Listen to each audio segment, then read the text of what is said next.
And you're watching the Comcast Network.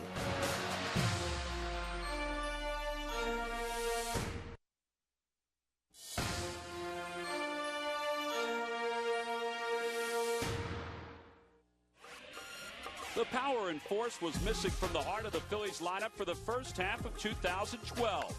That same dominating swing and production from the cleanup spot is what so many are anticipating as the season's first month creeps ever so close.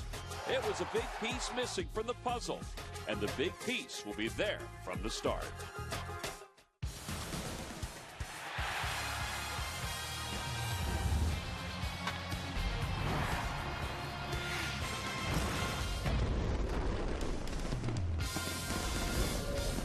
Opportunities are winding down for the Phillies fans to not only get some sun, but also get some autographs down here in Clearwater. Only 2 more home games to go before the Phillies head back north of Philadelphia this afternoon. They'll take on the Tampa Bay Rays here at Bright House Field.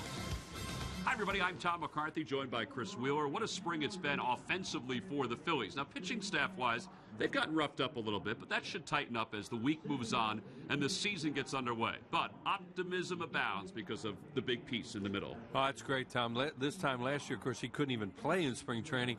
He had a little setback because of the infection in the Achilles. And right now, Ryan Howard is very, very healthy, and what a difference he's making. You see the Phillies right there with 2 guys who are up there tied for the league lead in home runs, in Ryan and Dominic Brown, along with Freddie Freeman, Brandon Belt of the Giants out in the Cactus League. So just a coincidence, but it's all National League games because the wind has really been blowing down here this spring. There's Ryan Howard with the home run to left center. The other afternoon, he's hit a bunch of balls. He had 2 in one game here that the wind knocked down. There's one, get out of the way, incoming. But Ryan Howard, the base is really strong. You see he's using his legs, good swing. He's been much more selective this year, and as a result, he's had a very, very good spring. Now, this guy's been one of the premier home run hitters in baseball, topped off by that unbelievable season of 58 back in 2006. He broke Mike Schmidt's record. And other years, a lot of home runs. Now, last year, of course, only 14 because of the fact that he was only able to play for a couple of months. But when you look at the way he's swinging right now, you figure those home run totals are going to go up dramatically this season. Well, he's been a big storyline so far this spring. The other storyline has been sort of subtle. It's been Freddie Galvis, who today, Wheels, he's playing left field for the Phillies. Well, you know, we love Freddie Galvis. Talk about him so much on these telecasts. We're hoping he would make the team because he's so much fun to watch because he knows how to play the game and he plays it the right way. Now, as you said, he's in left field. He's an infielder. He's a shortstop. They put him at second last year, and he was tremendous in the games that he was able to play over there. Just reflexive right there. He does everything the right way. He can do anything on a baseball field, and as a result, as you said, Tom, they're going to put him in left field. How about his extra base hits? Last year he didn't hit for a big average when he was up with the Phillies, but he has 11 extra base hits this spring, and he had quite a few last year. This is what he did in the minor leagues. He was always a guy you looked at as a good glove, but wondered if he could hit in the major leagues. He still hasn't proved that he could hit consistently in the major leagues, but this guy is a player. As you said, he's going to play left field. And the way the wind's howling in from left and left center today, he can almost play shortstop. Well, it is amazing that he's able to do everything and do it well. Funny story, he said that he's been shagging a lot in the outfield, and even in winter ball, he shagged a little bit left-handed, not right-handed. He could probably do that as well. So the Phillies wind down their time here in Clearwater, Florida. There's been some great baseball and some great sights all spring long. The lineups at first pitch when we return to Bright House.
back here at Bright House Field as we get ready for today's ball game between the Phillies and the Tampa Bay Rays. They just did a moment of silence for Tony Marakovitz, who was one of the security guards here at Bright House Field in Clearwater, Florida, who passed away a couple weeks ago. Great guy.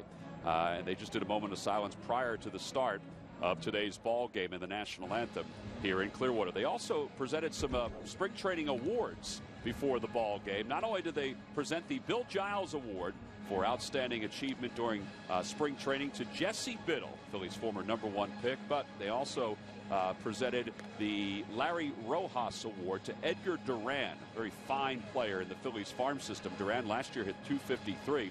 And then Manny Amador was presented by Joe Jordan with the John Vukovich Award. And Wheels, that's an award that's been given out on a yearly basis that is a great honor for anybody within this organization. Sure, it's time lost Vuk in 07, and that's been a tremendous award for a long, long time in memory of a guy that, well, he cared about the game so much, and he wanted you to care as much as he did, and that wasn't always possible. No, that is true. Let's take a look at the Rays lineup for this afternoon's ball game. Leading it off in center field, Sean Rodriguez. Mike Fontenot about second. Ryan Roberts third, followed by Shelley Duncan and Jose Lobaton. Drew Vedelson is the right fielder. Vince Belnome is the DH. Jason Bourgeois is in left field, and Sean O'Malley is the shortstop this afternoon. And they'll face Phillies left-hander Raul Valdez, who's not a starting pitcher, but because of the way the off day was last week and the number of games the Phillies have had since that off day, they needed a spot starter. So Raul Valdez gets the nod as the spot starter for today. Yeah, and he gives a chance to show what he does probably best for this club, and that's to be a guy who could eat some innings as a long man. And every team needs a guy that gets somebody knocked out early. And that's Freddie out in left field. Galvis, we mentioned in the opening, he can definitely play shallow because that wind is howling in from left and left center, and he's going to get knocked down out there. 1 ball, 1 strike to count to Sean Rodriguez. 8 for 50 so far this spring for the Rays. And Rodriguez takes it side. Rodriguez is going to be kind of a super utility guy for Tampa, and Joe Madden has a lot of those. At least that's the expectation for this year. Fly ball out towards center field, and Ben Revere is there, and you see the wind brought it all the way back in and knocked it down. 1 quick out here at the top of the first. Ben Revere is an outfielder, of course. You see him laughing about it because that almost fooled him, as experienced as he is, that he had himself a parachute on the first play of the game. You see the breeze. Temperatures here at game time are in the 50s, the low 50s. It's 53 degrees here in Clearwater, Florida. Actually, it's expected to get up to about 57. It is sunny, though, blue skies. Here's Mike Fontenot, the former Philly, who this year in spring training is 7 for 41. He's hitting a .171. And a pitch over for a strike. It's 1 ball and 1 strike. Fontenot last year with the Phils hit .289 with a home run and 5 runs batted in. Fontenot's a nice guy to have off the bench. The problem for the Phillies was they had to play him a little more defensively than they wanted to, and he struggled at second base. He can hit, and he can pinch hit, and he can drive the ball too. He's not just a guy who go up and get a blooper for you. He can hit the ball in the alleys and occasionally even hit a home run.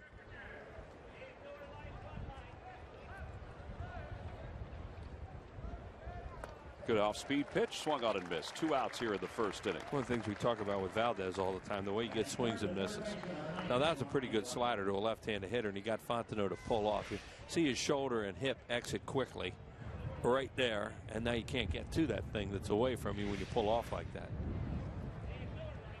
2 quick outs. Ryan Roberts is the batter. Roberts acquired last year by the Rays from the Arizona Diamondbacks. Overall hit .235 with 12 home runs. If you combine his National League and his American League numbers, this spring 8 for 48, hitting just .167. And that pitch inside, 2-0.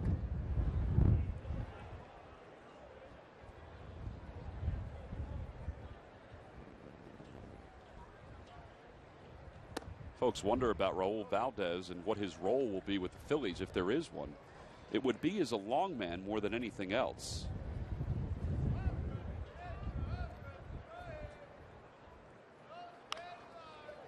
Green light and the count, 3 balls and 1 strike. Yeah, and a very valuable guy to have in your team. A guy who can go out there and suck up innings for you in some kind of a blowout, whether you're ahead or the other team's ahead, and not have to use other guys. And Rich Doobie and Charlie Manuel's not here today. Know that better than anybody how important those guys are in your team. Fly ball. The wind is going to take it out of the park, or out of play, I should say. And it's 3-2. Charlie having a little dental work done today. Yeah, Ryan Sandberg is the manager today. He'll have the lineup card. So Charlie is off today, getting some dental work done. No problem for Ryan to manage a game because he's certainly done that in the minor leagues. And a strikeout for Valdez. Back-to-back strikeouts as Roberts went up the ladder. 1, 2, 3 go the Rays. Here come the Phils for the first time today.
Oh, he's got the lineup card, but he's also coaching third. It's kind of like a Lehigh Valley Iron Pigs game for Ryan Sandberg. Let's take a look at his lineup for this afternoon's ball game.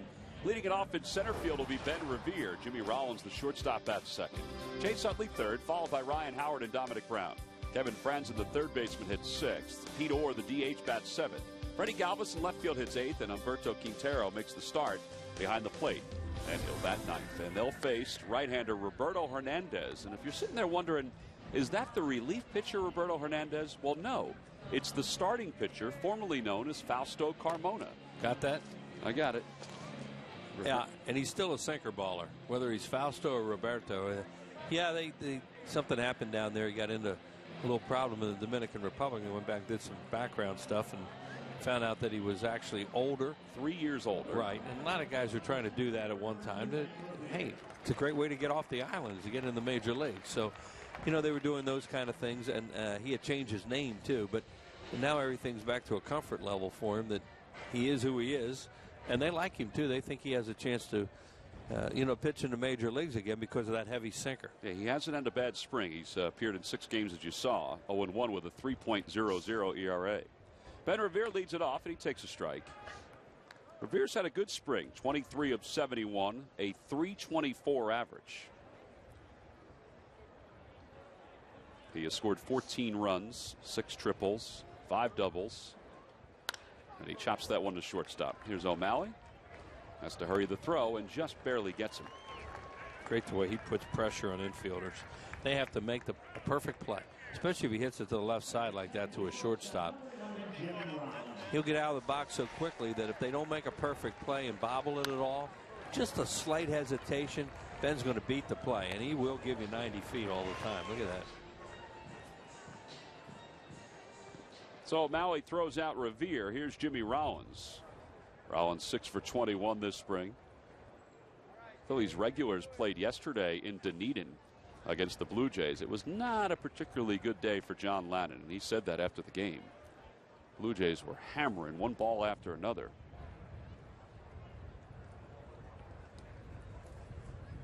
Rollins takes a strike, 1-1. Well, we talk about a snowman all the time in golf. You want to stay away from. Well, certainly as a pitcher, you want to stay away from a snowman, and he gave up 8 in the second. J.P. Arancibia had one of those days that he wishes he had during the regular season. Yeah. Rollins loops it toward left. That's going to wind up being a tough play for Bourgeois, and it drops in front of him for a base hit. Yeah, he did the thing you really can't do today. You got to understand, especially if a guy's hitting on the offside like that, except maybe Ryan Howard, he can't hit it over your head. So if the ball's coming your way, come in. It will not go over your head, or it shouldn't. Look, and that's why. It is a whipping. Just watching batting practice today. It was swirling every which way. Yeah, they didn't lose the baseballs today. Kevin Franz and I said to him, I said, how about the wind the other day? He goes, it's just not fun to play in wind like this. Yeah, it's been different. Been a strange spring. But one of the good things about this spring is the health of these two guys that are coming up next. Yeah, Utley has swung the bat well lately. He takes a strike. It's 0-1. He's 16 of 55 with 4 home runs and 14 runs batted in. And Utley and Howard have combined to hit 11 home runs and to score 28 runs. That's nice. They keep some of that stuff up. Phillies become such a better offensive threat. So balls 1 strike the count to Utley. 1-1. There's that sinker he throws just down. And at one time he could throw it with anybody. He's a pretty good starting pitcher with the Indians.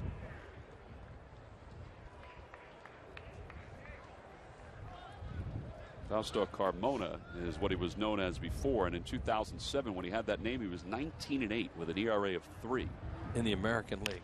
Ground ball to first, that could be 2. Duncan to second for 1. It doesn't matter who's running, it turns out to be an easy double play. 3-6-3. Phillies go down quietly in their half of the first. We'll be back with the second after this.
Phillies open up their home schedule against the Kansas City Royals Friday, April 5th. It's Modell Sporting Kids opening day. Free rally tout, all fans coming in. Sunday the 7th is the IBEW Local 98 Ryan Howard wiffle ball set for fans 14 and under. Get your tickets now by going to Phillies.com. Top of the second, Shelley Duncan will lead things off. Duncan hit his 4th home run of the spring in last night's ball game for the Rays.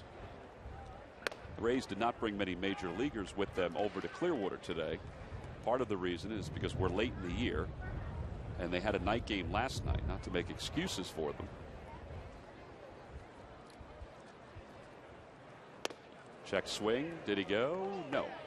Looked like a pretty good pitch. Well, Phillies fans are all right with that. If the local people came to see the Rays today, they'd be a little disappointed.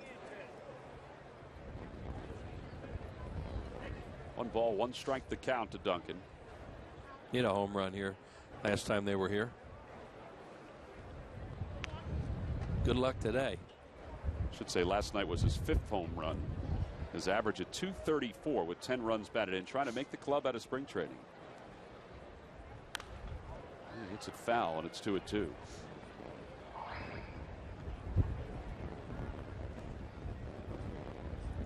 Shelley Duncan last year played for the Indians. He had 203 with 11 home runs and 31 runs batted in.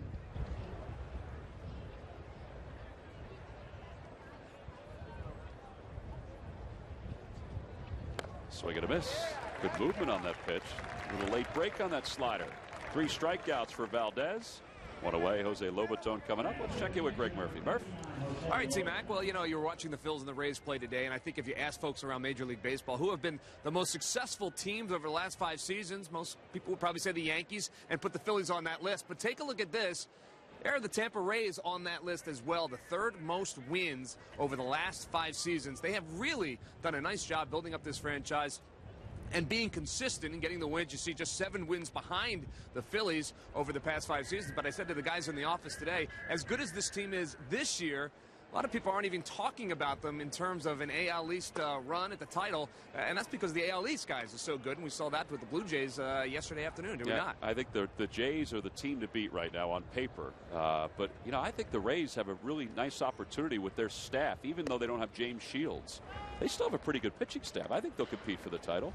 Yeah, it's going to be interesting, but you know, they just never seem to be part of the conversation. But if you look at what they've done and just how consistent their front office has been in getting good young players to come through their system, it's been fun to watch for these guys, and we of course remember back in 2008. Well, we certainly do. Dominic Brown just made a play on a wind-blown ball that felt like the postseason in 2008, the way the wind was whipping around Citizens Bank Park. Well, he did a good job on that, and he had it lined up. And something that's improved on him right there, he knew which way to break. When he didn't make a mistake because the ball just took off in the wind, but when that happened, instead of turning the wrong way, he turned the right way so he can make the play, and that's a good sign. You know, what Murph was talking about, Tom, makes a lot of sense, too, and you guys talking about the Rays. The thing they do very well is they play the game the right way, too. They catch the ball very well, and they run the bases, and let's face it, Joe Madden is very creative with the way he uses it. He rarely has a player who could just play one position. Yep. They play all over the place. And that's been the case for the Rays since he took over as their manager. It's almost that thought, let me get the best athlete that I can. Well, he knows that, you know, they're not a team that's going to beat you with homers. They're more like a National League team that has to beat you different ways. How about Raul Valdez? 4 strikeouts through 2 innings. 6 up, 6 down. Just keeps on throwing strikes.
Phillies will take out the New York Mets to the start of a 3-game series on Monday, April 8th at 7:05. It's McDonald's opening week T-shirt that'll be given out for fans 15 and over. Check out Phillies.com for the entire homestand schedule. The 3 against the Royals, the 3 against the Mets. Get your tickets at Phillies.com. Phillies will return home for 2 exhibition games, Friday and Saturday against the Blue Jays. It's going to be nice to see the ballpark again. They'll leave Thursday after their final game here against the Jays. Wheels, it's essentially a 4-game series against Toronto. It is. It's going to be like Boston. Or I should say 3-game series. Yeah, it's almost been like that Boston thing where you go up there for 2, come home for 2. Phillies played the Jays yesterday. They play them again on Thursday. Then they play them Friday and Saturday. Here's Ryan Howard to lead things off. And Howard takes a strike. What a spring Ryan Howard has had. Howard and Dominic Brown have combined for 14 home runs.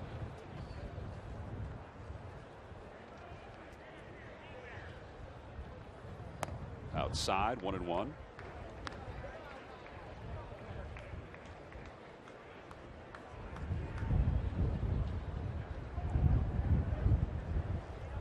Howard this spring a .329 batting average. He also has 5 doubles to go along with those 7 home runs.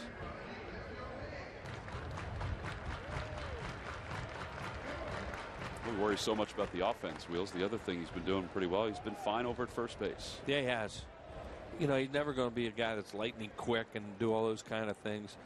But he can move better right now. There's no doubt about it. The ball's hit well to right center field, but the wind is going to keep it right in the vicinity of Sean Rodriguez. Yeah, the one place it's going to take off here today, and you saw it when that ball was hit to Dominic Brown, is to right field. See the flags out in right center field.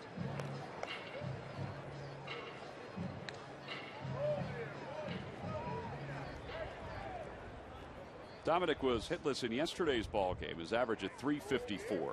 7 home runs, 16 runs batted in. Got a pretty good pitch to hit there, and it is out toward the Phillies dugout and out of play. Can't help but think he's going to see a lot of off-speed stuff, and I would think that they would try to crowd him as much as possible. We'll see how they work him when the season starts. But he has already shown that he can hit fastballs, especially down and in a certain area when he get out over the plate a little bit. But you know, if you scout him, and there's obviously all kinds of scouts here watching this stuff.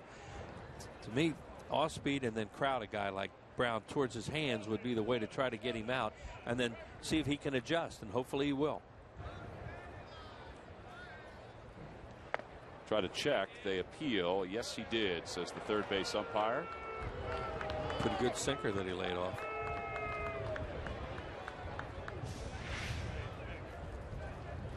Well, he did go, according to the replay. Looked that way. Yeah, I thought he had held up. Another sinker chopped up the first base line.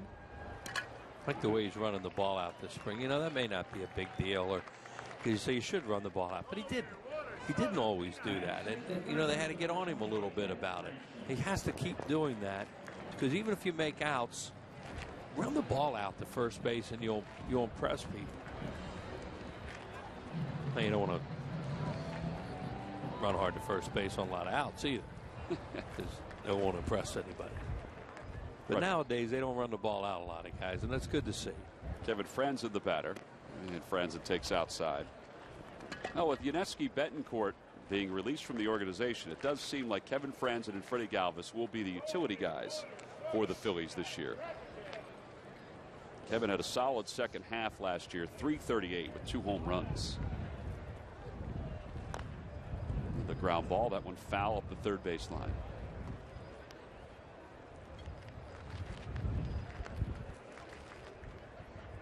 There's Freddie. Left fielder, Freddie Galvis. Yep. Who, when we asked him today about whether he's made the club, he said, you know what, nobody's told me anything yet, so I'm not going to assume that I'm going north just yet. Another ground ball over to shortstop. Hernandez has got a good one today. Back-to-back ground outs. Phillies go down in order. We head to the third.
Sunday night, Jim Salisbury, Ricky Vitalico, and Ben Davis get you set for opening day in the entire Phillies 2013 season.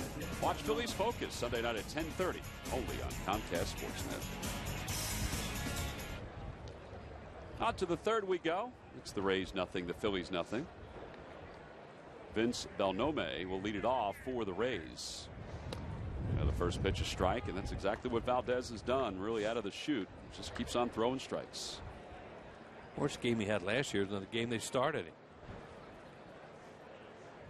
Then he had one other in Baltimore, I think, where he struggled.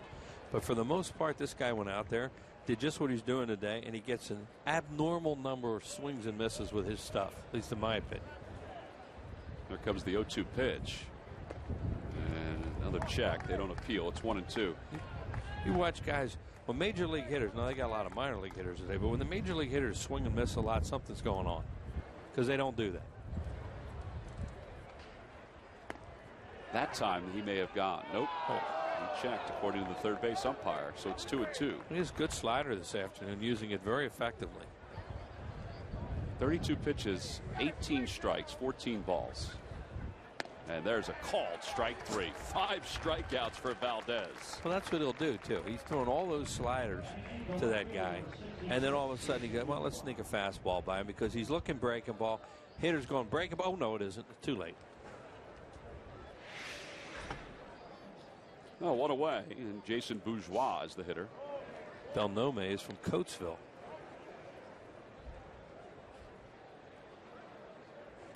Bourgeois loops it toward right field. That's going to drop for a base hit. He takes a turn around first. That's the first hit of the day for the Rays. Pretty good jammer right there. A guy I used to see in an Astros uniform. Yeah, last year he played with the Kansas City Royals. And now the number 9 hitter, Sean O'Malley, will step up for the first time. O'Malley last year in the minor leagues hit .240 with 2 home runs, 23 runs batted in. He wound up playing 67 games at AAA in Durham. And he takes inside.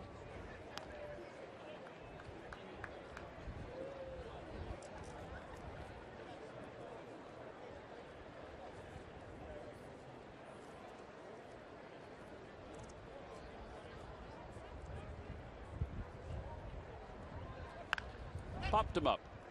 This is still going to be a tough play. Utley is tracking it over toward the line. It carried out to the outfield. And there are 2 outs. Yeah, it's a lot tougher play than you think. Center fielder Sean Rodriguez. They'll bring Sean Rodriguez to the plate. These guys aren't going to know what to do to catch a pop-up that isn't windblown after this spring. Well, you know, April, the weather could be a little dicey. Depends. In April. You can get these kind of nights on days. Phillies are scheduled to have Michael Stutz, Jeremy Horst, Antonio Bastardo, and Papelbon throwing today behind Valdez. And it's Stutz who's up in the pen right now. Sean Rodriguez, the hitter. He takes a breaking ball for a strike. There's Michael. Rod Nichols with the walkie-talkie on his lapel.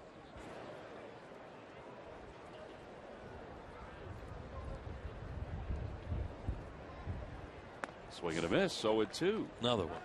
Slider.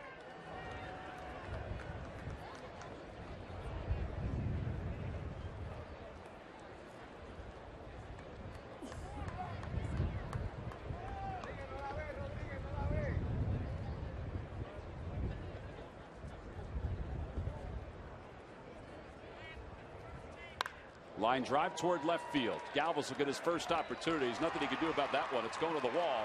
Bourgeois on his way to third. He's being waved home. The throw to the plate by Rollins is not in time. Jimmy bobbled it for just a moment. He kind of gathered himself for just a moment. And the Rays take a 1-0 lead. Yeah, Galvis is doing the right thing we talked about earlier. Plays shallow, and then the guy golfs a line drive right over his head. And Jimmy had, as Tom said, that slight hesitation, it looked like, when he reached in for it. And that was just the difference. That was a changeup, and you see Rodriguez go down. Galvis does a nice job getting to this, getting it back quickly. Oh, he short hopped him a little bit, too, and that's one of the reasons why he had trouble controlling it. Just that's a little bit of a longer hop, much easier to handle. Good throw by Rollins, too. And that'll bring Fontenot to the plate with a runner at third. So 1-0 Rays here in the top of the third. Probably be double, third in the throw. I think that's what it is. Look at the size of that glove that Freddie Galvis is using out there, too. Said he had to borrow it from one of his buddies down in minor league camp. But he did call and ask for another one to be sent. But look how big that glove is. It's a little different a second baseman's glove or even a shortstop. Most pitchers and outfielders use big gloves.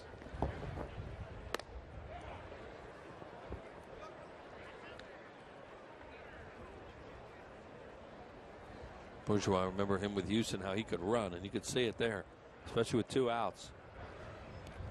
Nice play by Quintero. It's 2-2. One of the battles going on in camp right now, Quintero and Steven LaRude for the backup catcher's position, while Carlos Ruiz is on the suspended list. Quintero has a lot of experience, and they love the way LaRude handles the pitchers.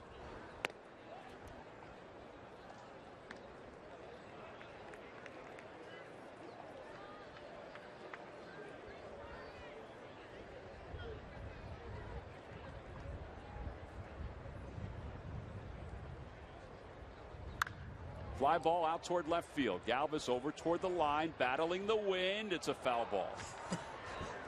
He thought he had it 3 different times, it looked like. And he normally would have had it 2 or 3 different times. But this wind, the wind just knocks it down, and now it's blowing over that way, and thankfully he goes into that slide to make sure he don't get hurt. He just checked the wind. He threw some grass up. You don't have to do that. He's on a downwind tee right now.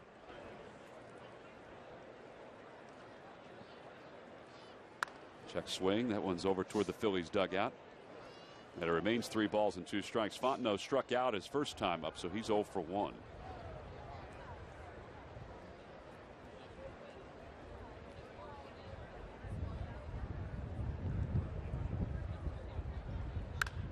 Another chance for Galvis. This time he was a little shallower, and he makes the catch, and the side is retired. 1 run on the double by Rodriguez. Middle of the third. It's the Rays 1, Phillies 0.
Ball is brought to you by Toyota. Let's go places. Well, one place the Phillies are going to be going is home after Thursday's ball game against the Blue Jays. They trail at 1-0 against the Rays here in the home third. Bottom third will be up Pete Orr, Freddie Galvis, Humberto Quintero. Nice job by Raul Valdez. His day may be done after 3 innings as he battles for a spot in that bullpen. The Phillies released Aaron Cook earlier today, which may be to the benefit of Raul Valdez. The Phillies had to make a decision on Aaron today, and they decided mutually that it would be best for him to go look for another position and maybe get a job with another club as a starting pitcher. As Pete Orr makes the catch, and there's 1 away. Freddie Galvis coming up. Let's check in with Murph. Murph? Well, T-Mac, we've seen Freddie Galvis playing a little left field this afternoon and being tested early on with this wind. And I know you were down there this morning when he talked to reporters about getting the chance to play the outfield. And I think the best thing that he said was, you know, he loves baseball and he just wants to go out there and play anywhere they tell him to play. If he's going to get a chance to play, he'll do it. So he's getting tested a little bit in the outfield. But Ryan Lawrence of the Philadelphia Daily News asked him, hey, it seems like you can play any position. Can you play catcher? And he said, well, I've done that, but only in PlayStation. He said earlier today. So he's enjoying it, absolutely enjoying it every chance he gets. Yeah, they followed that up, Murph, by asking him, can he sing? He goes, no, that's my brother. My brother sings. Yeah, we were kidding about that the other day. They could probably pitch and catch him if you had to. He might be able to do both at the same time. And sing. Well, he was great talking to the media today. He was discussing kind of the plan, like what he does to prepare. He said today he would take ground balls at third base during batting practice and then take fly balls in the outfield. And then prior to the game, he'd go over to the half field, which is just adjacent to Bright House Field, and he'd take ground balls at shortstop. He said he's not as worried about second base because he played it so much last year. He said he feels comfortable with second base. But he said, you know, he has had to get into a different routine to really get into the flow of playing these different positions. He's going to have different gloves in his locker. Be ready. Grounder right side. Fontenot takes the big hop. And there are 2 outs. Him run the ball out, too. Another good thing this spring. You're seeing more and more of that. They do have a very good attitude leaving here. Revere sets the tone for that, too, the way he runs it out. Well, Galvis retired. Here's Humberto Quintero, hitting .261 this spring. No homers, 7 runs batted in. Quintero's not the kind of guy that's going to hit a lot of home runs. He had 1 last year with Kansas City. No, he's been a ball. I remember with the Astros, you used to always play him towards right and right center because he did everything to the right of second base, especially off a right-hander. A little late, and it's 1 ball and 1 strike. And that's just because he drags it through the zone. He doesn't have a quick bat.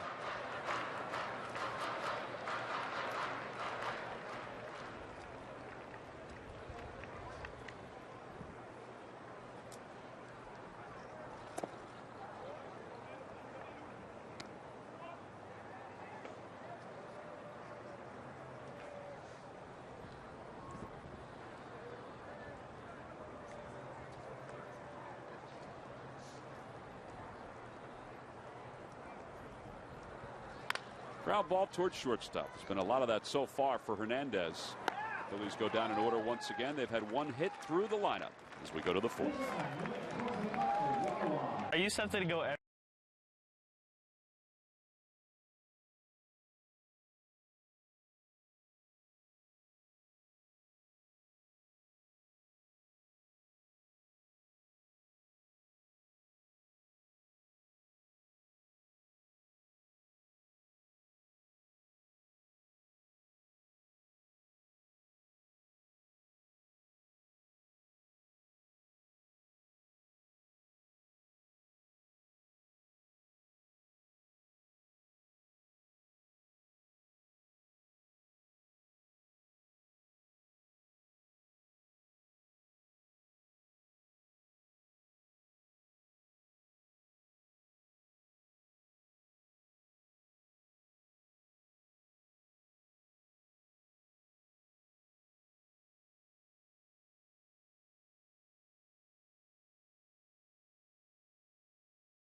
Or more, you can receive special discounts and group recognition with Phillies group tickets. There are many options for groups to take advantage of at the ballpark, including private suites and pregame party areas. What better way to take in a Phillies game than with a group or family, friends, and business associates? Check Phillies.com for all the great details.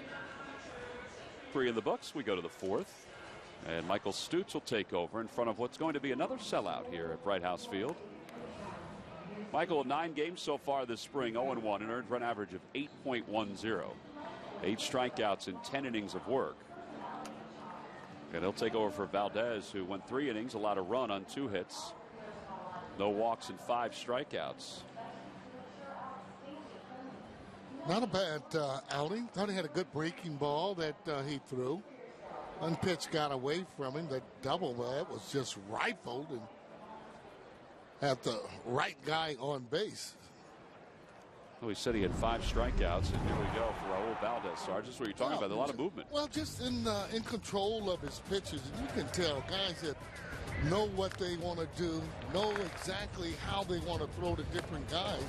And everybody can't really throw that fastball, but look at the breaking ball that he's getting all those hitters out on. There's a fastball as he freezes them right there. What a great outing, though. Looks like he'll probably, hopefully, be that specialty guy where he'll only face left-handers. He seems to have a good breaking ball against them. So, you know, if you can you make the club any kind of way you want as a specialty pitcher here or whatever it might be. Long relief even. So he's going to have a future, it looks like, especially if you're able to get the breaking ball over. Oh, we start the 4th, and Ryan Roberts will lead it off. He struck out his first time up against Valdez. And Michael Stutz's first pitch of the day. Taken high. It's 1-0. Yeah, I think with Valdez, I think with Aaron Cook being released today, you know, it's down to Valdez, Zach Minor, people like that as far as the long man goes. But you're right, Sarge. You try to make it any way you can. That pitch is low, 2-0. And when you're talking long man, you're talking at least, what, 4 innings, 5 innings? Sometimes, yeah. Have to be stretched out enough to go, you know, if not that, at least, you know, get through a rough spot in the game. Well, and that's why a lot of times that one of the starters will be that long relief guy because he's built up those innings during the course of spring training. Well, when Scott Profrock, who is the Phillies assistant general manager to Ruben Amaro, was talking today about Aaron Cook, he also pointed out that B.J. Rosenberg is going to be stretched out down in the minor leagues as a starting pitcher too. Now, B.J. has major league experience. Some people thought maybe Cook would go to the minor leagues and be a starter. With a low, 3-1. Stutz going to the off-speed pitch, as usually in those situations you get that fastball, but he has to show that he can throw something off-speed when he gets behind in the count. It's a good fastball up and in.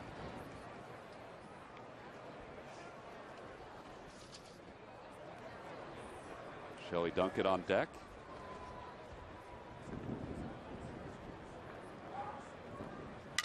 Broken bat, scooped up by Franzen, scoops the ball up. The bat just goes right into the grass up the third base line. If you're an infielder, you kind of look at every which way, not only for the ball, but also where the bat's going. Well, you're glad that it lands and lands exactly where it did. That's what you call getting sawed off, although he hit that on the end of the bat, and that's what happens when you hit the ball on the end of the bat. You're going to get that bat to shatter. Good play there by Franzen. Now 1 out for Shelley Dunkett. Dunkett struck out his first time up.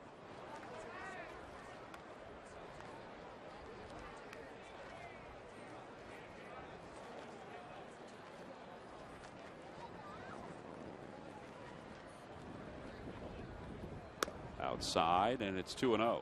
He's another one of those hitters. When you look at the knob of the bat, he has that little finger that's curved around there, and I don't know exactly what that is for. If it's obviously they're used to it. We were always taught to make sure you had your fingers not only lined up but on the inside of where you see his hand.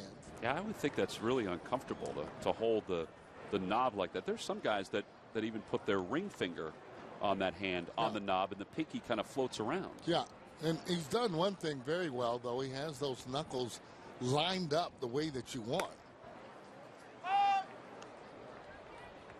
Oh, one other guy, though, that would ramp that up, and there's several guys that I've seen that have done that. Moise Alou was close to that, although he didn't use hardly any gloves. No, he didn't at all. had tough hands. 3-2 the count to Duncan.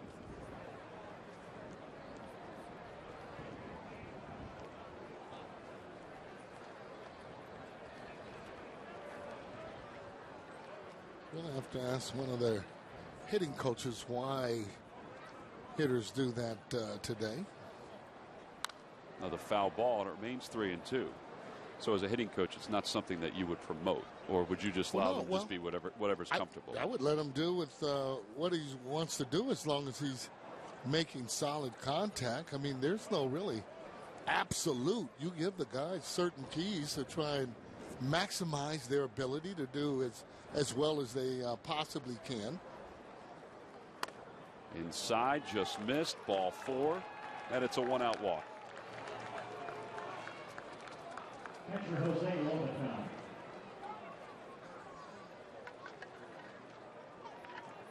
It's interesting at the cage today, Ryan Sandberg went over and introduced himself to George Hendricks over at first base.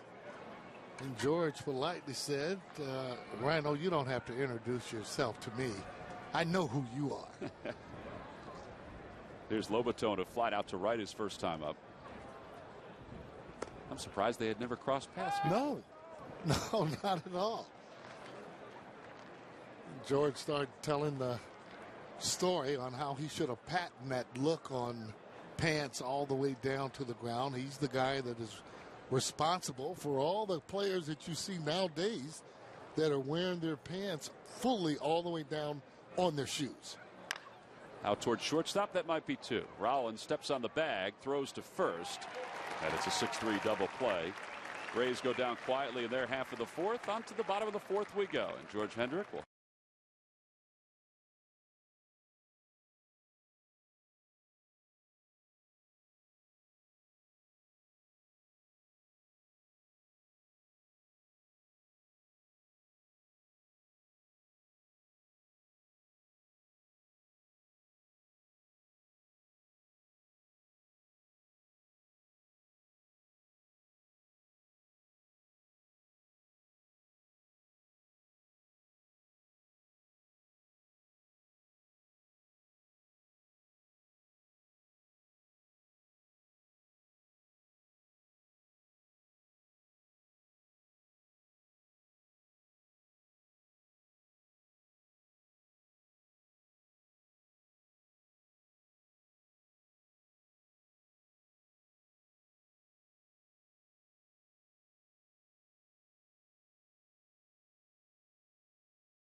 Baseball is brought to you by the Quality Plus Ford stores.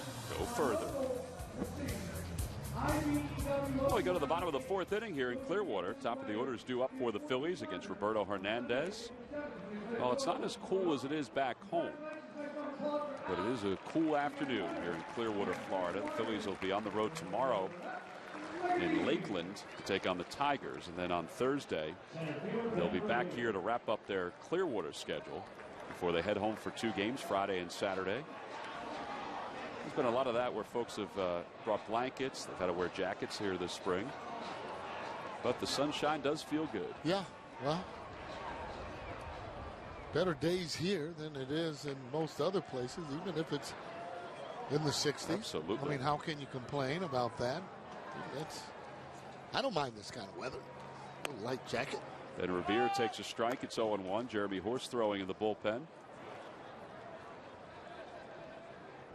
Revere grounded out to shortstop his first time up, so he's 0 for 1.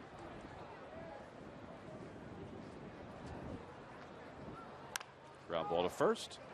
It's a pretty big hop for Chelly Duncan, so 1 away. Oh, don't forget, applications are available right now by going to PhillyBroadcasters.org for the 2013 Callis Award. It's a scholarship that we here in the booth give out each and every year to a rising junior or senior or graduate student pursuing their career in broadcasting, whether it be behind the microphone or behind the camera, in front of the camera. Again, go to phillybroadcasters.org to submit your application for a $1,500 scholarship. Now, it's being given out to, as we said, a rising junior or senior or graduate assistant in a Philadelphia area school. And those schools are listed on the websites. Good. Rollins singled his first time up. And he hits that one sharply, and Fontenot smothers it. Although awkward, he still smothered it. 2-way.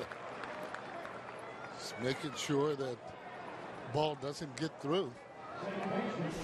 Ball hit awful hard, though, by J. Rowan. That's what you want there. I mean, just a little bit. Fontenot going down all the way down to his knees. Check him out and knows he has enough time because the ball's hit so hard.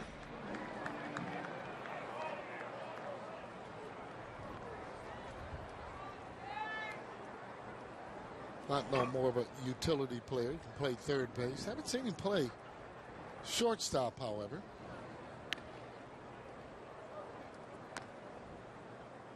Chase Utley grounded into a double play his first time up. He's 0 for 1. Sarge, explain to the folks what you think about Utley right now and the way he's swinging. Oh, I like him. I've actually really been talking with him quite a bit because he's just what you see right there. He's turning on balls. And even in spring training, he's driving the ball there. Take a look here in Sunday's game. You see exactly what I'm talking about and where he's hitting the home runs. You got to like that. Just a matter of him getting the confidence up where he needs to. He knows what he can do. What I like about him, however, he doesn't swing at a lot of bad pitches. But the fact of the matter is, he doesn't do it in batting practice. He practice on swinging at strikes, and for the youngsters out there, that's what you want to do, even in batting practice. Make your coach throw some strikes. There's a grounder to first. It was a strike, but it's another ground ball. So Roberto Hernandez, through 4 innings, has thrown one ground ball out after another.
Us out on any Phillies news, alerts, or inside information. Sign up today for the CSNPhilly.com newsletter and do it now.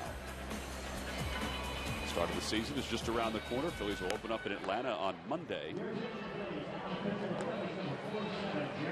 As we go to the top of the 5th, Phillies trail at 1-0. Jeremy Horst is the third pitcher used by the Phils today. Horst 1-1, an ERA of 5.54. He last pitched in the game against the Red Sox here at Bright House Field, allowed a run in an inning and 2/3 and 3 hits, 10 strikeouts in 13 innings of work. And he'll face Vedelson, Belnome, and Bourgeois The first pitch taken outside, 1 ball and no strikes. Talk with the hitters. Just about all of those guys are kind of ready to go. You have to be at this point, right? So Yeah. most of the starters have gotten about between 60 and 75 at bats. And this is the time when you really want to start tuning it up for me as a hitter. When you're in the games, you want to be driving the ball. Hank Aaron talked about that all the time. That last week, you want to be seeing the ball well and hitting the ball well.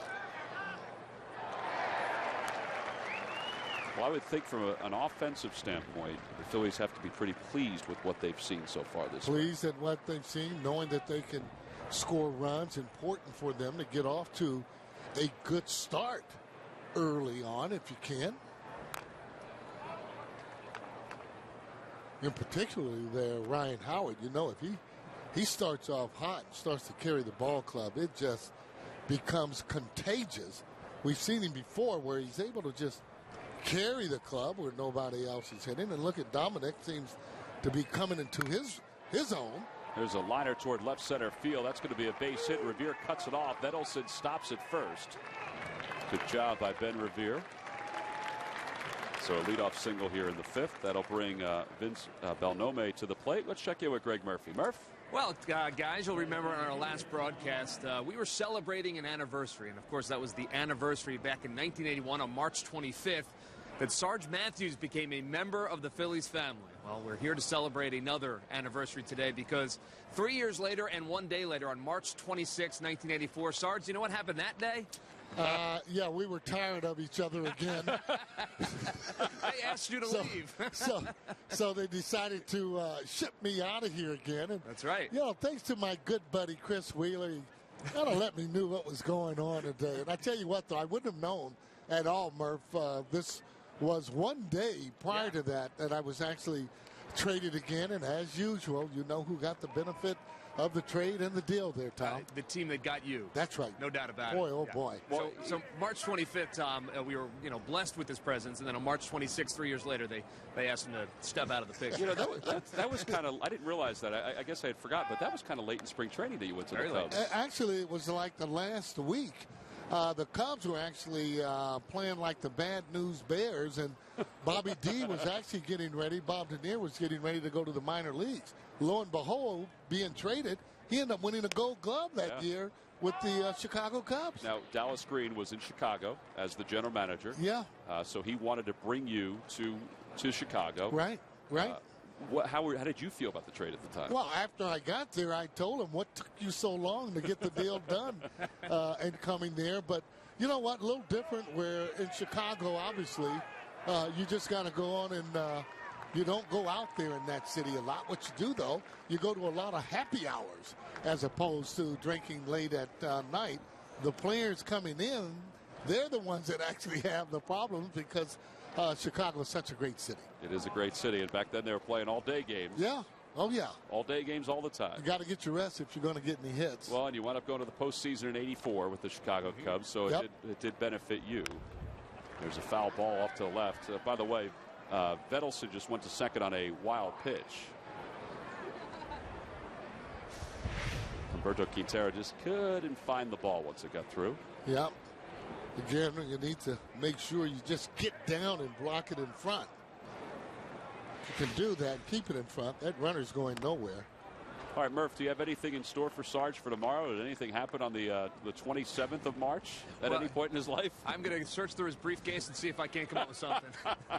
You know what? Wills is what I'll find in there. Wills has the great memory. He would know something for sure. I'm sure he did something special. I'm sure he did.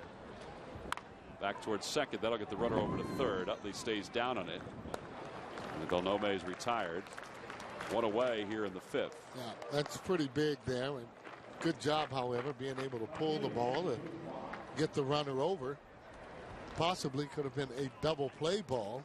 May have been hit a little too soft. But that's why defense is a big part of pitching success. As the infield is brought in now by the Fight Fields. And Bourgeois, who singled his first time up, hit a little bloop to right field. And he takes a strike.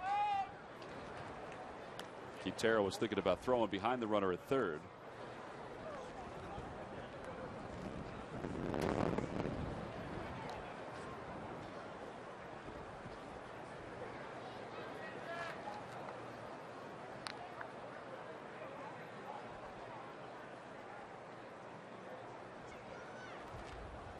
Back toward the middle, caught by Horst, throws to third, double play. Well, you need to have some good reactions when you're playing on the mound, and Jeremy Horst, on a ball that wasn't hit that sharply, was able to react across his body to begin what turns out to be a 1-5 double play.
Mark your calendars now for the first Hatfield Phillies-Franks Dollar Dog Night at the ballpark. It's Tuesday, April 9th at 7:05 when the Phillies take on the New York Mets. The second one is the 22nd of April against the Pittsburgh Pirates. Tickets can be had by checking out Phillies.com.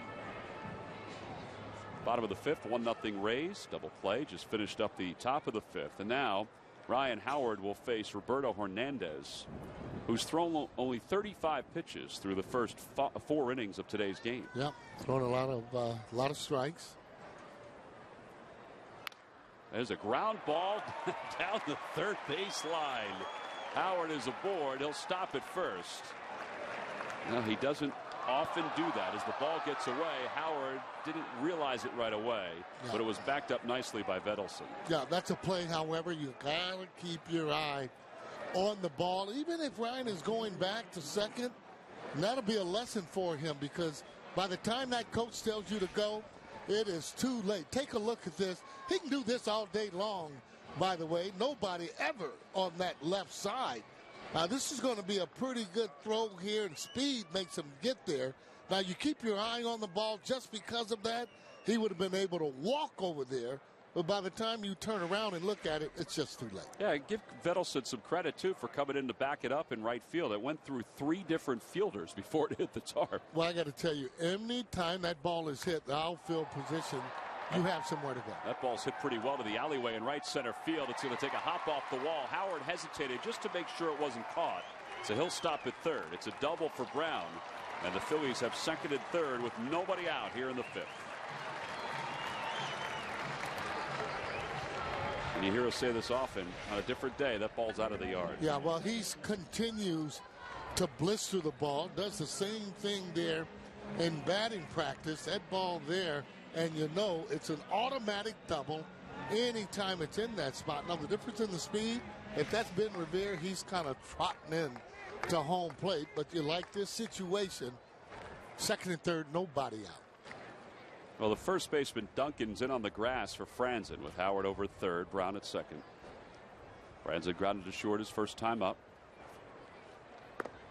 A ground ball somewhere other than first could score Howard from third if he's going on contact, which you figure he is. Well, you would, they might give him an extra batter on that, Tom. You know what I mean? As opposed to running into that catcher. maybe it clean. If it was one out, I would think, yeah, maybe so on the going on contact. See how they play it. You know, but the infielders are back there at short and second, so he should be able to get in there with a walking lead. You're right, first base is up, so he can't go unless he sees it through on the right side.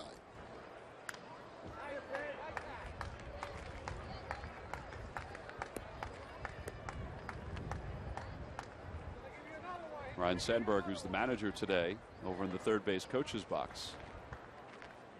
A few words for Howard as he leads off third. Dominic Brown leads off second.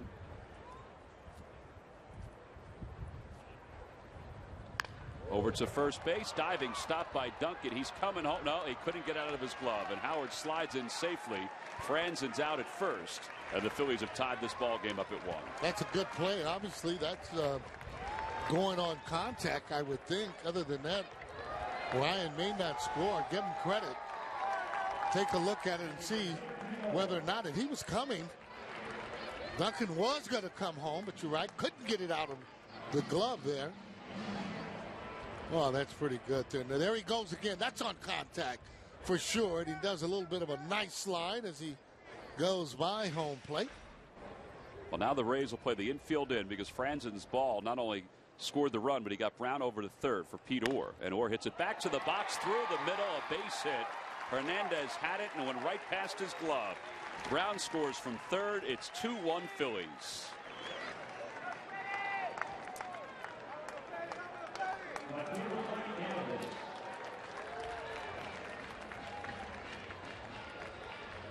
Well, it's got to make Pete feel good there. That's a play maybe that pitcher feels he should have caught, but no. Gets himself a hit and an RBI. 2-1 lead there for the Fighting Phils. Here's Freddie Galvis, who grounded out to second his only time up. He's 0 for 1.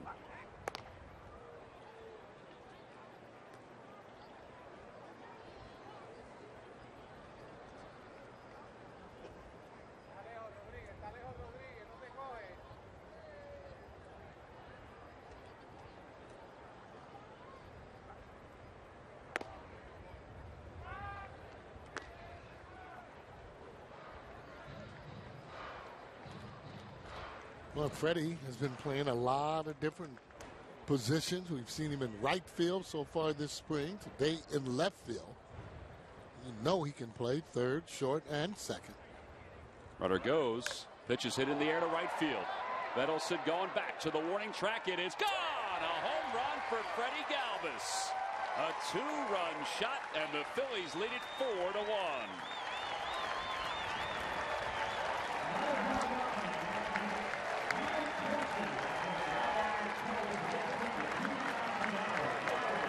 Well, if you're going to hit it today, that's the spot to hit it in the air. Galvis was right on that pitch. I don't know whether or not this was hit and run. I thought Pete was going. Look at the area, though. Something a little bit off speed. Head down on it. Get the front foot there. Boy, he drove that out with plenty. Here's Humberto Quintero, and he takes a breaking ball. It's 1-0. Well, that home run for Galvis is third of the spring. That means he has 12 extra base hits this spring. 7 doubles, 2 triples, 3 home runs. Phenomenal. Fontenot throws out Quintero, 2 away.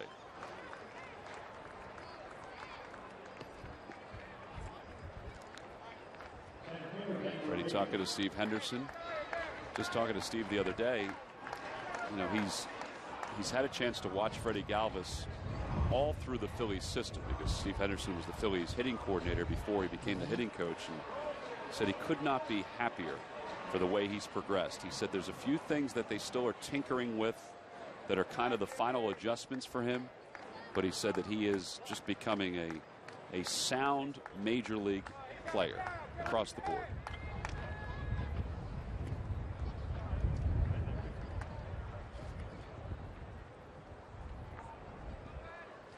No, there's no doubt he has impressed the coaching staff. Everybody in the organization knows how well he is as a fielder, defensive player. Once that offensive player comes And for him, here's a guy, for me, can be playing every day, whether or not it's second base. I mean, he's got the mentality to do that. When you talk with Charlie, as far as baseball IQ, meaning where to go, base running, well, Galvis has that. And when you're hitting, that smile is automatic. He's got a great personality. Yeah. Little low, 3-1 to Revere. Revere's 0 for 2. He's grounded to short. He's grounded to first.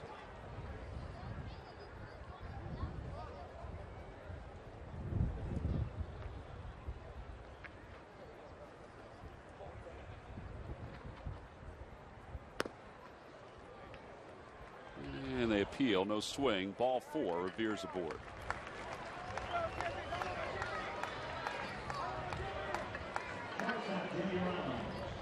Shreve is warming up in the bullpen for the Phillies. He's up from the minor league camp.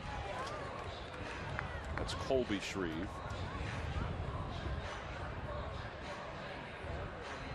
Jimmy Rollins is 1 for 2.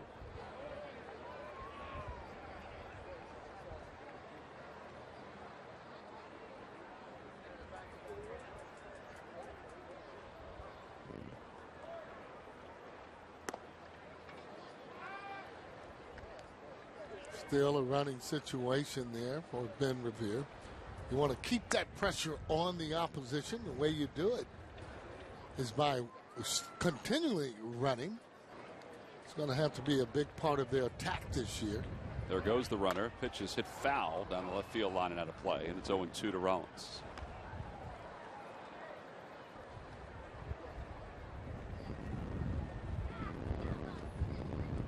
I asked J. Rowe about hitting in that second spot. He feels that he can be comfortable there, and I'm not saying that he won't be leading off. But he has been in this spot here quite a bit. See if it makes any difference in where he hits in the lineup. I talked with Michael Young today. He said that it didn't matter where he hit. Wouldn't mind hitting, though, in that fifth spot, but he's hit third in his career, second in his career. Everybody will come up with situations where you can get big hits no matter where you are in the lineup. Ground ball back toward the middle. The shortstop O'Malley on the second base side throws out Rollins. 6-3 on the putout. 8 men come to the plate of the inning for the Phils. The biggest swing, that from Freddie Galvis. A 2-run home run. That's given the Phils a 4-1 lead as we go to the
It's WIP week on DNL. Tonight at 5, WIP's very own Rhea Hughes will be hosting Daily News Live. Sixers, Flyers, Phillies, and LaSalle going to the Sweet 16. There's plenty to talk about on DNL. Tonight at 5, only on Comcast Sportsnet.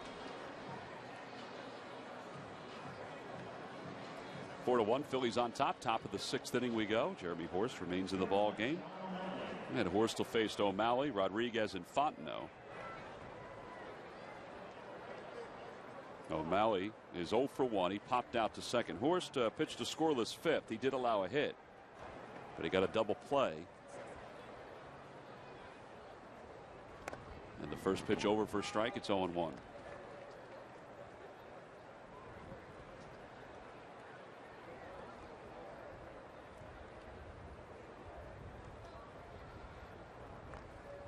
and he bunted that foul. And I think Quintero was pointing toward the dirt. It must have hit him in the box, so it's 0-2.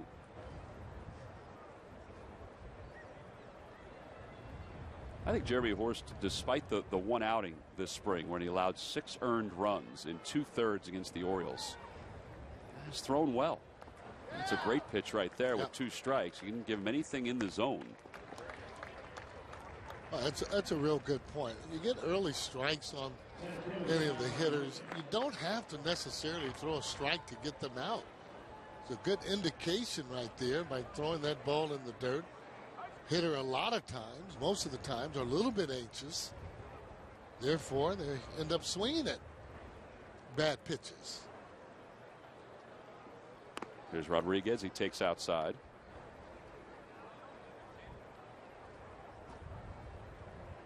Rodriguez 1 for 2. He doubled and drove in a run in the 3rd. Over toward the left side.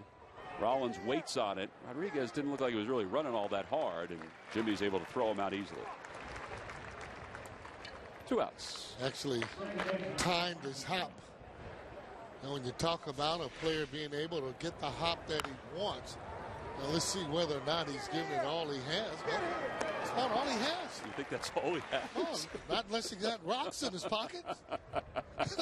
He's giving it all he got.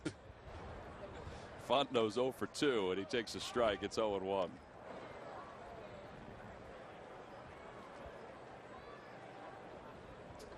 Well, he got out of there pretty good. He just didn't accelerate it all.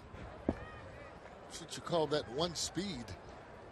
Ricky Henderson had it, but his was just a lot faster. You know, you break and you're in that one speed that's fast. He broke in the one speed that's slow. That's all. Where were you? Oh, I was in between. Okay. Average runner. Swinging a foul ball. Yeah, 4-1. 4-1 to first base. First base. 4-1 and 4-2 consistently. Obviously, as I got a little bit older, went to. We don't have to worry 4-3, about that. Yeah, we don't talk about that. Well, I'm just saying, though, you know, can't keep that speed up for your entire career. In the air to center field. Here comes Ben Revere. Well, this is a pretty nice outing for Jeremy Horst. Cruises through 2. We cruise to the bottom of the 6th.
Ball is brought to you by Thomas Jefferson University Hospitals. Call 1-800-JEFF-NOW for an appointment.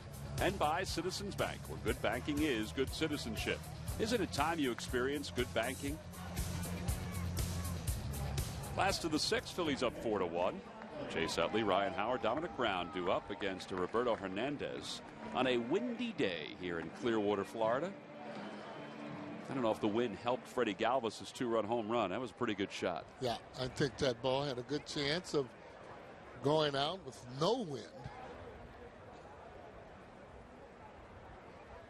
Utley 0 for 2. Takes low and away. 1 ball and no strikes. Well, one thing about Utley, he is in tremendous shape, but all the guys are, though. And you look at even other teams, most of the guys come in really great shape to spring training. They continue to work on different things, on different muscles, getting in early, like a Roy Halladay that changes from legs to arms to whatever, in preparing for that long season.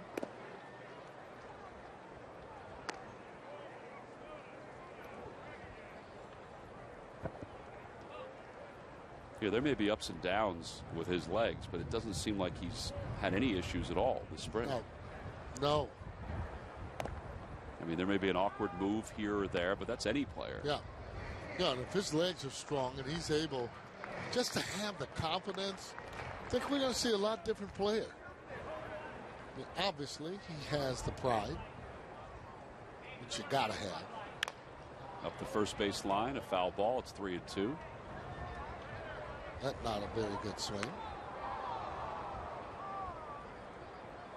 Howard on deck. He singled his last time up.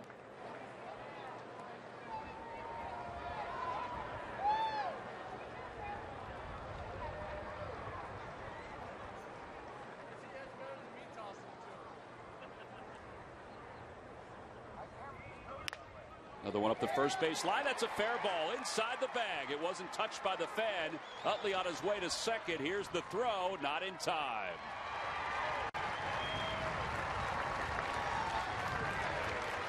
No, we talk about you don't need a coach in order to tell you what to do on the base paths. Simple right here. This ball right in front of Chase Utley. He's able to make his own decision. Looking at that throw all the way. Take a look at him. Now watch exactly where he gets ready to slide. Right on the outside where that throw is coming. Almost Willie Mays-like. Mays had a tendency to do that going to third and would actually try and time it where that ball would bounce off of his back in order for him to scoot on home. And those are things that you just don't teach. I mean, he ran the bases as good as anyone that has ever played the game in Willie Mays. Well, I think Chase, I'm not saying he's in Willie Mays' category whatsoever, but he understands placement, like where he needs to be, how he needs to do it. He'll block he'll get into the eyesight of a fielder. Exactly. He'll know where the throw's coming so he can do just that, what you said about Willie Mays. Well, that's the exact point I was making there where he was going on that throw. Look right at the second baseman. He'll let you know which way that ball is coming or not by the way that he straddled on the bag.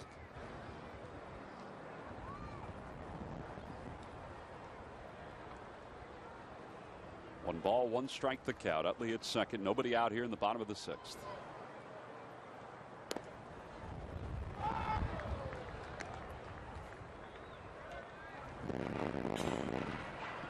Pretty good pitch to pull if he's, looking to pull. Again, in these situations, Ryan Howard just don't want him giving up himself. Chase can get over on long fly balls over to third base. Want him to be aggressive and want him to make contact.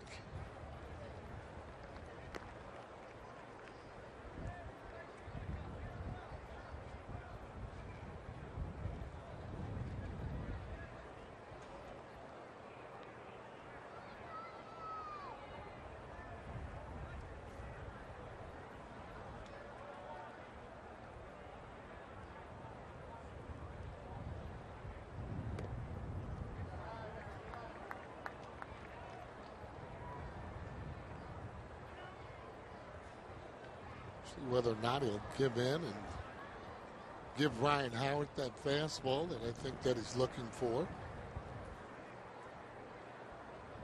A lot of off-speed pitches so far to Ryan Howard. And this is bat.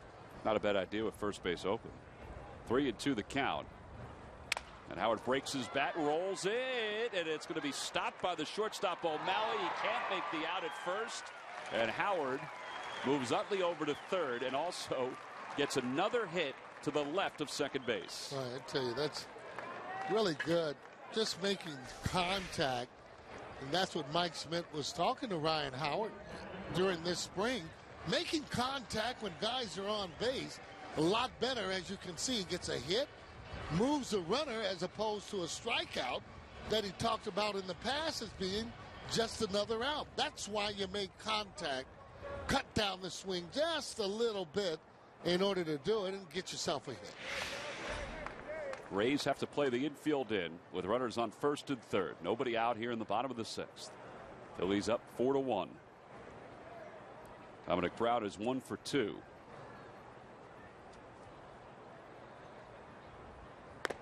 Takes outside, 1-0. Well, he should be used to hitting now this spring with men on base. And again, he has literally just took the position that was up for grabs just by hitting the ball continually hard all spring training long. When you know he'd hit one off the bat like that.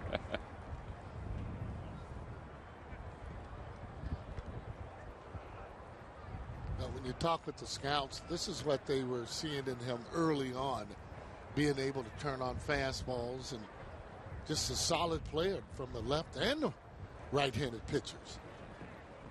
It's the right-handed pitchers like he's facing now. Boy, he should feel even more comfortable.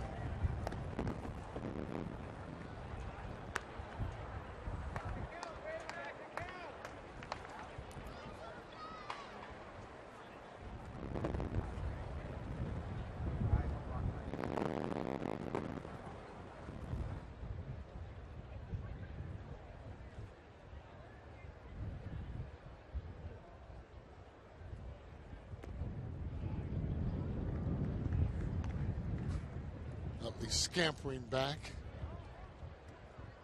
You know, and again, it didn't come into play, but where he ran back right into the throw, if it was going to be one on the inside of the bag. Those are things that, well, you just kind of take for granted that you should do, but a lot of players don't do that.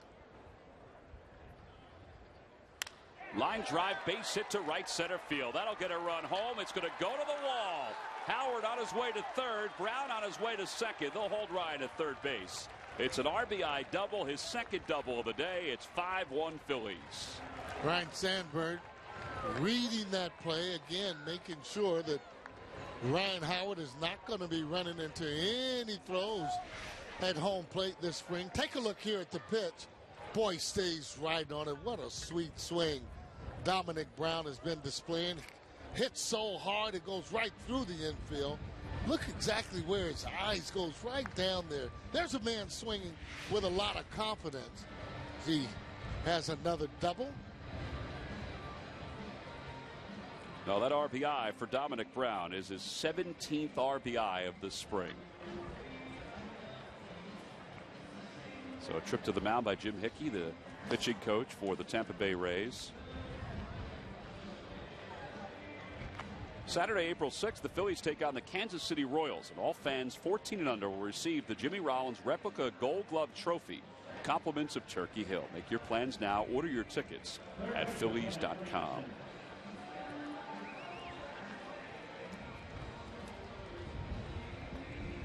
Kevin Franzen, the hitter, he's 0 for 2, but he does have an RBI and a ground out. And again, the Rays will play the infield in with nobody out, and the Phillies with runners on second and third. Well, this is just a hitter's delight. Anytime you see that infield in, you know you make solid contact. If it's not right at the fielder, you got happy days. Yeah, last time when Franzen was up and a runner at third, it was Howard. They had just the first baseman in, Shelley Duncan. He made a nice play and was thinking about coming home, but couldn't get the ball out of his gloves, so he just went to first. Now, a lot of concentration in these situations. You want something out over the plate where you can get those arms extended. Like to hit a line drive or a deep fly ball. Try and keep off the ground with that infield in if you can. Line drive, base hit to left field. That one's going to go to the wall. 2 runs will score easily. Franzen on his way to second. And the Phillies take a commanding lead here in the bottom of the 6th inning.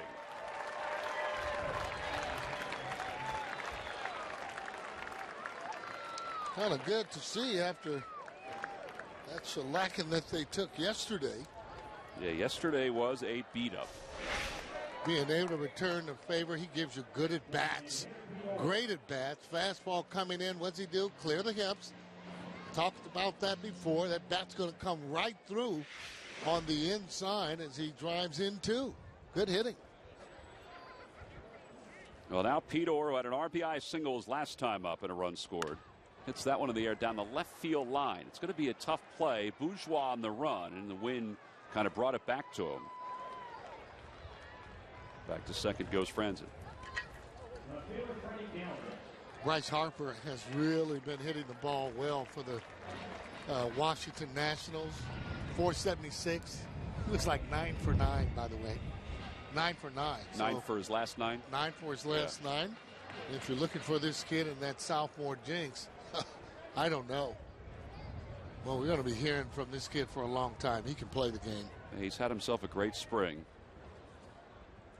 Freddie Galvis, the hitter. Galvis homered his last time up, and it's 1 ball and no strikes.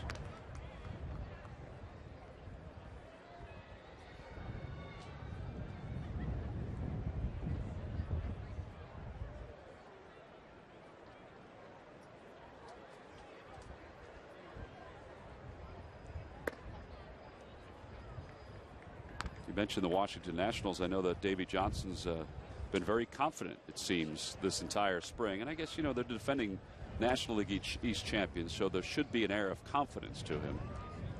You see Ramos throwing for the Rays, the left-hander. Oh, for me, he's adding a lot of fuel there on the fire. When you start talking about you're going to run away with the division. Broken bat looper to right center field. That'll drop for a hit. Here comes Franzen. The throw is going to be offline. Galvis on his way to second. 8-1 Phillies. Galvis with 3 RBIs. There's some of that baseball IQ we were talking about. That base running coming into play there with Galvis as he drives in Franzen. Ball hit up the middle there. Very aggressive. As he got around there, he's just able to read it. Usually the rule of thumb that you're not going to go if the throw is low. Take a look there at the pitch. He goes down and gets that pitch. That was a pretty good pitch that he hit. Well, the Phillies now with 10 hits. In fact, they're 9 for their last 12 offensively.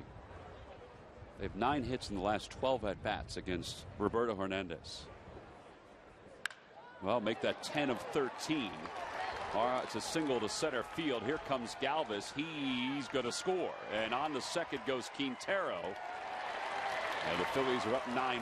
That's the way you play the game. You keep pouring it on. You keep being aggressive. Not showing anybody up. That's the way you play it. See those balls coming in. If you do get an out, then you have the other runner there. In this particular case, Quintero at second base. Take a look at it as they trade places here. That ball right up the middle. Ryan Sandberg, third base coach, being very aggressive. Seeing that throw off the line there. Quintero going in, a little pop-up slide. And back to the top of the order. Here's Ben Revere. He's 0 for 2 with a walk. I know these aren't the regulars for the Tampa Bay Rays, although Rodriguez could be a regular in some form. He's out in center field. But if you're Joe Madden, these last couple of plays have not been the way you want to play the game, where you're overthrowing the cutoff man and allowing the runner to take that extra base. Yeah, well, in all fairness, his big guys aren't here today. He played a night game last night. It's nothing new. A lot of teams do that, especially if they play a fair amount of innings at this late date. That next day comes pretty early. You'll be doing enough of that during the season. So Joe Madden, manager for the Rays, just decided not to play those guys.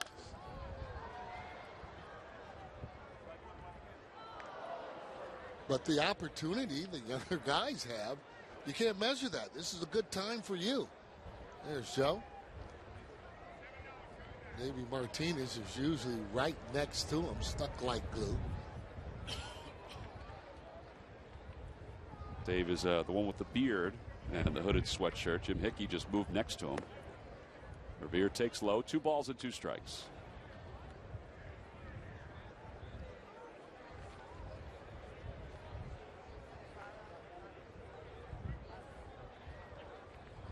He's about to throw his 30th pitch of the inning.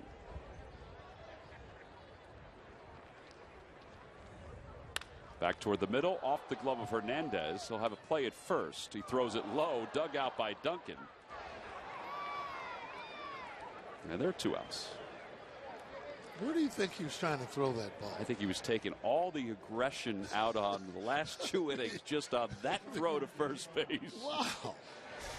Again, keep your concentration up. Look what I found as it pops right out of his glove. Now he catches it with plenty of time and fires the ball right in the dirt. Take a look at it again. There's again some of that aggression like, hey, take this. Oh, boy. Yeah, all 9 runs that he's given up these last 2 innings. He just tried to beat up that ball on the throw over to first. Here's Rollins with a runner at third. Yeah, finally got Hernandez his birthday correct. This guy had a couple different birthdays. Just a mistake, though. Wheels had the same thing going. Think they like that because they get more cakes. Ground ball right side. And Hernandez gets Rollins to ground out. The Phillies batted around here in the 6th. They've scored 9 runs in a blink of an eye in the last 2 innings.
Wow, this game was just floating along 1-0. Phillies were trailing, then bam, 2 crooked numbers up there. It looked like Carmona started to get that sinker ball up in the zone a little bit, and the Phillies made him pay for it. Sean Rodriguez had doubled in a run, and Roberto Hernandez threw 6. Through 4, he was really good. All he was doing was killing worms out there. One ground ball after another, and then it really switched. 87 pitches. Freddie's had another good game. Talked about him a lot today, playing left field. And Raul Valdez was a starter this afternoon. Pitched very, very well. And overall, Phillies are especially those left-handed hitters, because he really doesn't have much to get left-handed hitter out. Yeah, plus, as you said, once the sinker started coming up in the zone, they were able to tee off on it. So left-handed hitters, yeah, and high sinkers, yep, that's fun. Well, here's Colby Shreve, who last year pitched at 3 different levels for the Phillies. And in Double-A, that's the highest that he went. He was 3-1 with an ERA of 4.40. He's a relief pitcher now. He began his career with the Phillies as a starting pitcher. Phillies picked him up in the 6th round of the 2008 draft. He is out of the College of Southern Nevada. Started last year with Lakewood, then went to Clearwater. That was 19 games combined, and then finally finished up with the Reading Phils. He'll face Ryan Roberts to lead things off here in the top of the 7th. And Roberts takes inside. It's 1-0. Jeremy Horst did a good job. Did a nice job. He got that double play ball to help him out of the 5th inning.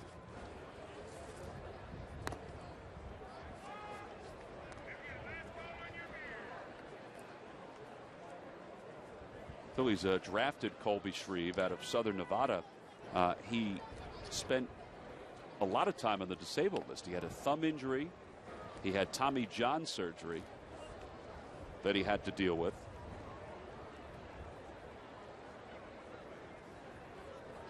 And he also missed the end of the 2010 season. He was on the disabled list with a bruise to his right arm. And he's fallen behind Roberts, 3-1. Big kid, though, 6'5", 210 pounds.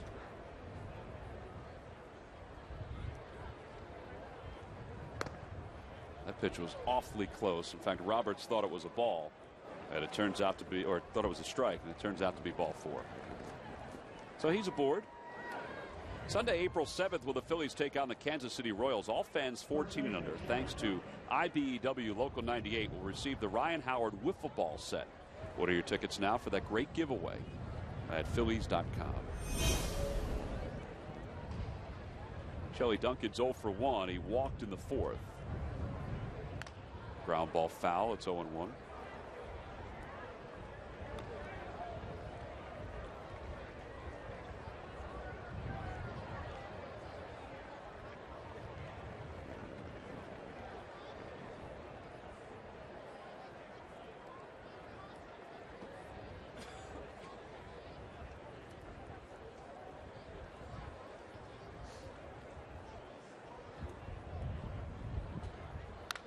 In the air to center field. It's going to hang, and then he's going to blow over to right center for Ben Revere. There's one away. Back to first goes Ryan Roberts. So Shreve gets his first out, and here's Jose Lobaton. I don't know if you caught the highlights of last night's Rays game against the Pirates, but Evan Longoria hit his first home run of the spring last night. It was.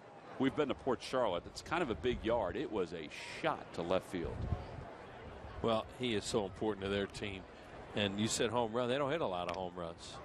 And if they could have Evan Longoria for a whole season, get 600 plate appearances and more, he's going to hit a lot of home runs just by accident. But he's been hurt so much. They also had a home run. I can't remember who hit it last night. It might have been Zobrist that went in and out of Jose Tabata's glove and over the fence, kind of like Darren Ruff had earlier this spring. Ground ball to first, scooped up by Howard. His throw to first or second is on the line, and he's able to turn the double play. 3-6-3. That was a good sign. He did it very confidently, threw a strike to Rollins, and it's time to stretch.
Get suited up for spring training at the official online shop of the Phillies with the largest selection of authentic spring training gear, including clubhouse caps and T-shirts, jerseys, sweatshirts, and more. Get set for the end of spring at the official source, thephillies.com shop. That's right, you can still pick up a lot of the items that you may have seen us wear down here in Clearwater, or items that'll get you through the spring up in Philadelphia by going to Phillies.com. 9-1 Phillies on top. This has been a great day offensively for the Phils. Some of the changes for the Rays as we get set for the bottom of the 7th. Ben Klein takes over at third base for Tampa. In center field, it's Joey Rickard. He'll take over for Sean Rodriguez.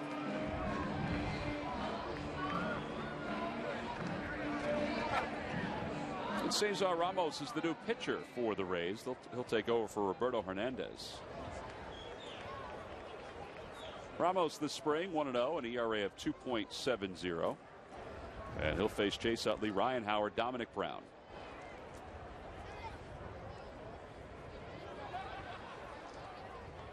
Utley takes a strike. It's 0-1. Utley's 1 for 3, doubled and scored his last time up.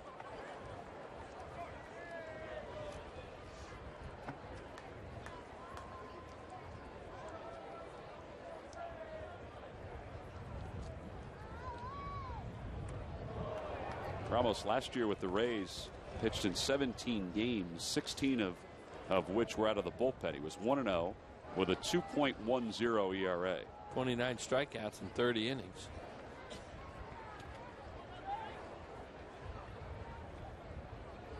Oh, and 2 the count. Yeah, the dirt, 1 ball and 2 strikes. Probably too many walks, 10. Only 19 hits in 30 innings. There's Antonio Bastardo, who's next up out of the pen for the Phillies. And then the 9th inning should be Jonathan Papelbon today, even with the Phillies up 9-1 at this point.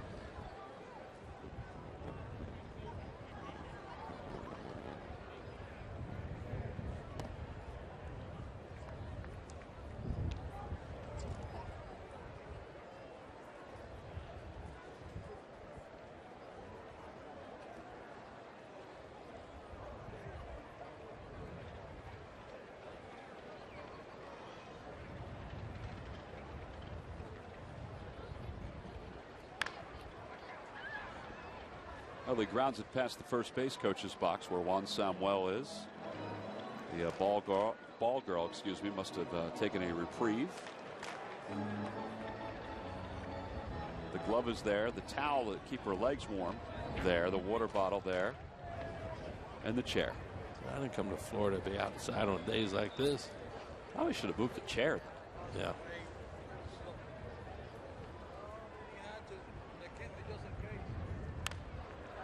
Popped up. This should stay in the yard. Lobaton. Oh, what a catch by Lobaton. Wow.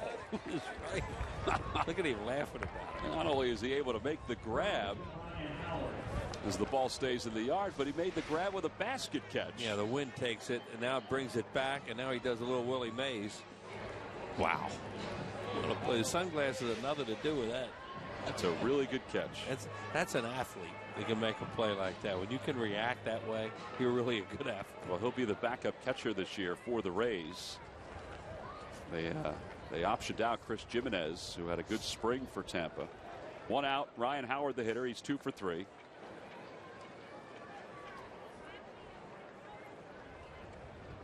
Howard is a single twice, both to the left side. And he's also scored 2 runs. Swing and a miss, 0-1. They're not over-shifting him with everybody this time. So he still has that room on the left side. They have 3 over there. Third baseman is playing shortstop. Sometimes they even put the third baseman behind second on Ryan Howard. That's because of a left-hander. And he fights that one off to the left side. The catch is made. 2 outs. Let's check in with Murph. Murph?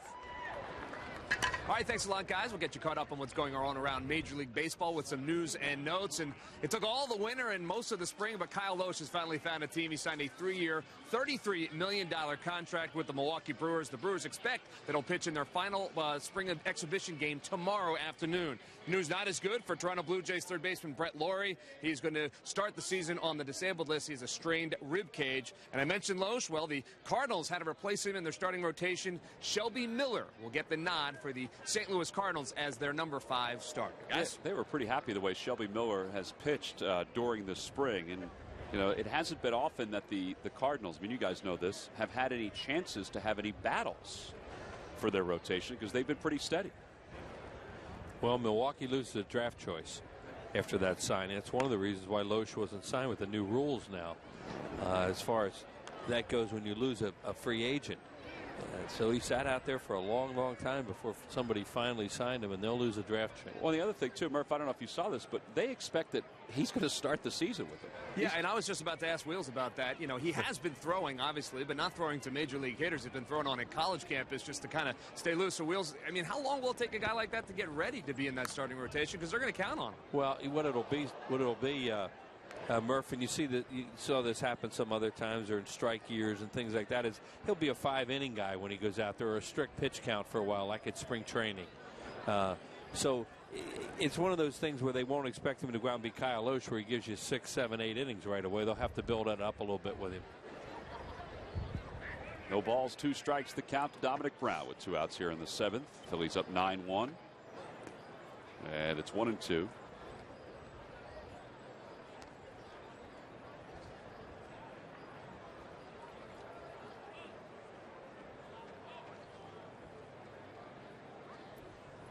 Dominic's had a good day. He's 2 for 3 with 2 doubles, an RBI, 2 runs scored.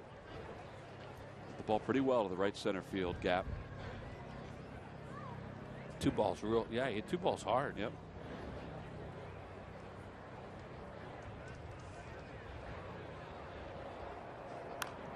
And he stays alive as he spoils the 1-2 pitch. Well, you can see this guy can be a little funky on left-handed hitters.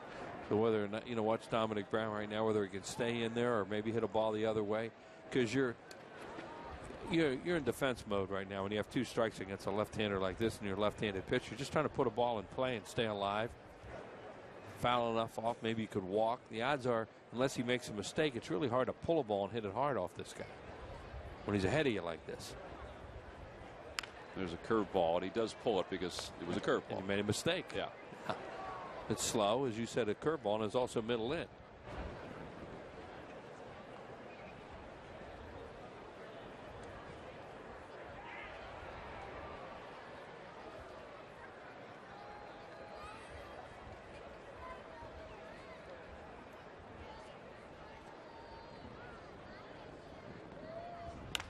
Off the end of the bat, another base hit for Dominic Brown. Nice job. 3 for 4. It's good defense. You know, as I said, he's hanging in there with 2 strikes. The guy made a little mistake, got more of the plate than he wants here, and he just dropped the head on. He wound up pulling it. See, it's supposed to be way outside. It's not. It's right down the middle and starting to come towards him a little bit. So that's the kind of pitch you can pull. And now you get the right-hander up in Franzen. Franzen has 3 RBIs today.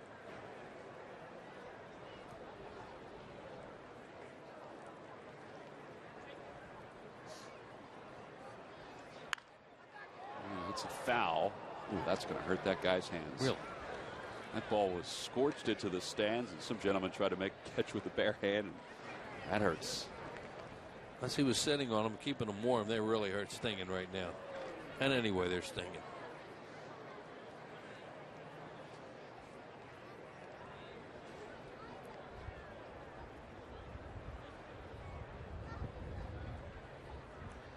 Ground ball back toward the left side, and O'Malley will flip the short way. Brown's retired. Phillies go down quietly in their 7th inning. We go on to the 8th here in Clearwater.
Phillies baseball is brought to you by W.B. Mason. You can't go wrong when you buy right. And by Xfinity, the official HD triple play provider of your Phillies.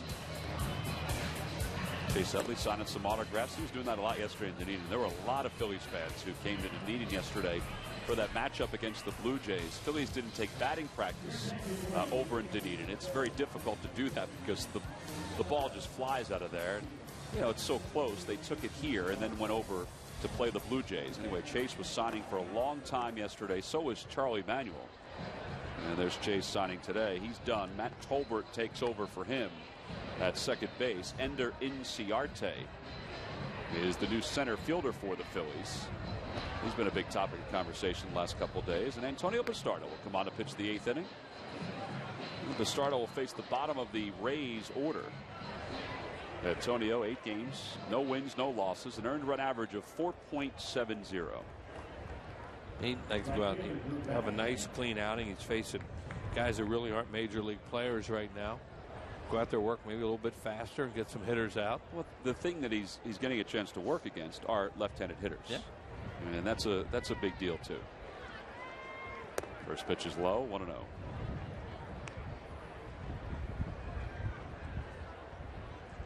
Really counting on him to be a big part of their bullpen this year. Came back with a high fastball.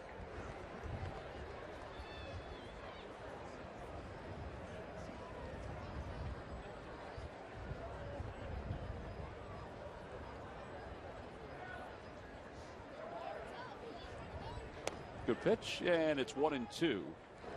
Vedelson is 1 for 2. He singled his last time up, struck out his first time to the plate.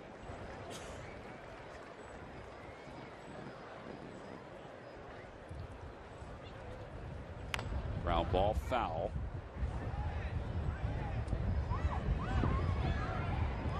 Mentioned Bastardo is scheduled to pitch now, and then Jonathan Papelbon is scheduled to pitch the 9th inning. Now that was the plan originally, even though it's 9-1 Phillies. But right now, the Phillies have Inch warming up in the bullpen, one of their minor league guys, Steve Inch.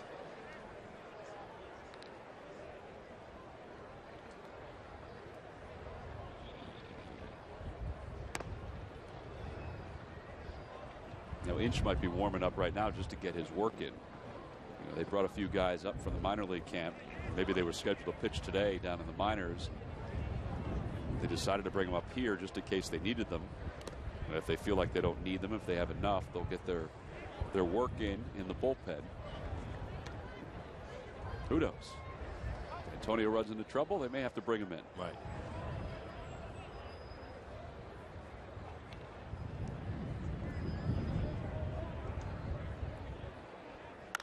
Fly ball left field. Freddie Galvis is playing in shallow left field. And he makes the catch. Left-handed hitter, play shallow. Not going to hit over your head. He's laughing about it. Those are the kind he said, man, these are easier to catch when I'm shortstop. I'm running out there on the side. Well, I mentioned during the Open today that, you know, we were talking with Freddie earlier, and he was great just to talk about playing the outfield and how he used to, even in winter ball, he used to shag in the outfield, and you know, told us the story that one day he even took Ender Inciarte's glove in winter ball and was shagging left-handed. Yeah. See that, as good an athlete as he is. Outside, 1 ball and 1 strike. I asked him if he was going to do that today. He said, no, I'm going to go right-handed today. Yeah, that'd be a good idea. I think what Murph said before, though, about his love of the game, just love of playing the game, that is exactly what comes through right, when you talk about him. See, he has a joy for the game. Mm-hmm. Of course, you can have those kind of tools. Must be fun to play. Ciarte's out there having some fun with him right now in center field. Guy you're just talking about. Both from Venezuela. That is a big glove. That's like a pitcher's glove. It's bigger than that one.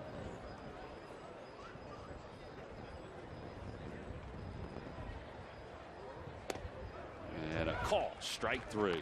Pitchers like those big gloves helps them hide the ball. Well, that's what it was. They wanted to go left. Yep. And now Rich Doobie's going to go bring Inch in. He's just one of those two left-handed hitters. So that's going to be it for Antonio Bastardo. Rich Doobie's already signaled to the bullpen. And Bastardo, I think, is surprised. Doobie's telling him right now, and Bastardo's like, huh? What do you mean? Let me finish off this inning. But he'll have 2/3 in the book, and that's it. He bounced back nicely after running the count 3-2 to the first batter that he faced. So we've got a pitching change here in Clearwater. The Phillies up 9-1, and Inch coming in.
Get the most extensive coverage of LaSalle's preparations for the Sweet 16 and all the news Philly fans need to know on Sports Night tonight at 6 and 10 only on Comcast Sportsnet. Yeah, congratulations to Dr. John Giannini and the LaSalle Explorers for accomplishing what many expected Temple to accomplish and maybe get to the Sweet 16. But just a great job. They played exceptionally well.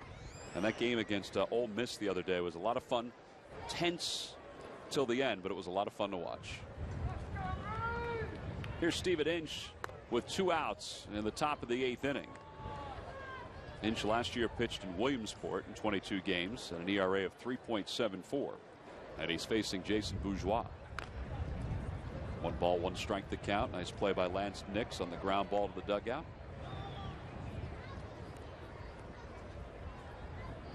Bourgeois is 1 for 2. There's Pat.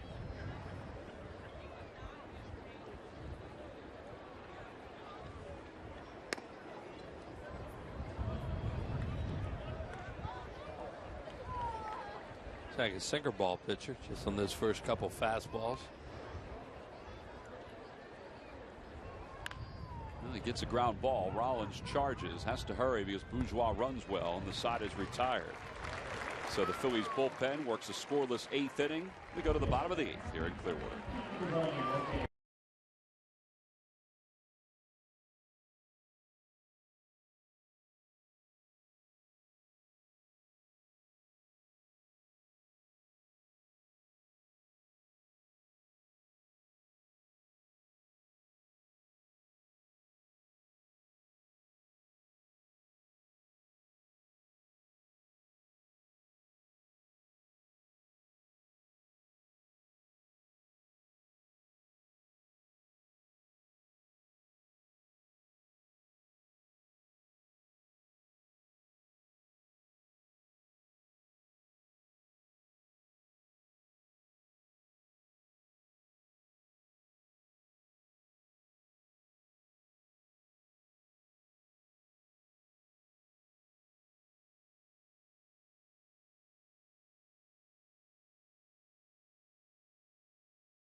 telecast is presented by authority of the Phillies and may not be reproduced nor retransmitted in any form, and the accounts and descriptions of this game may not be disseminated without the express written consent of the Phillies.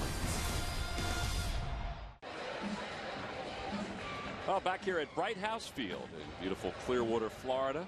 Looks like they're wrapping some things up for the day. The ball girl has returned down the first base line. She had exited for an inning.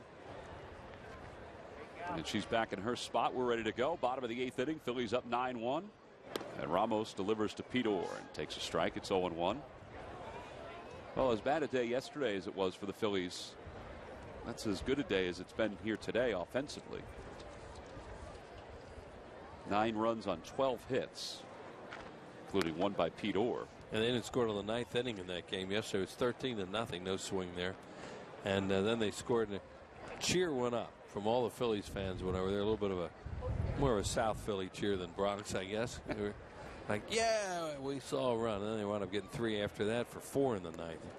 Swing and a miss. It's 1-2. Well, one thing that we've noticed, not only with the crowds here at Bright House Field since it opened 10 years ago, but also around the Grapefruit League, because we have to go, around to the different teams the Phillies play. Yesterday in particular, because Dunedin's so close, there were so many Phillies fans that were in Dunedin watching that ball game. Yeah, it was a shame because they really didn't have anything to cheer about. Now they're migrating to the berm. There's all kinds of blue seats now, and wherever you see blue seats, there's shade. People are trying to get out into the sun. Here's the 2-2 pitch. Hit foul over toward the Rays dugout. And it remains 2-2 to Pete Orr.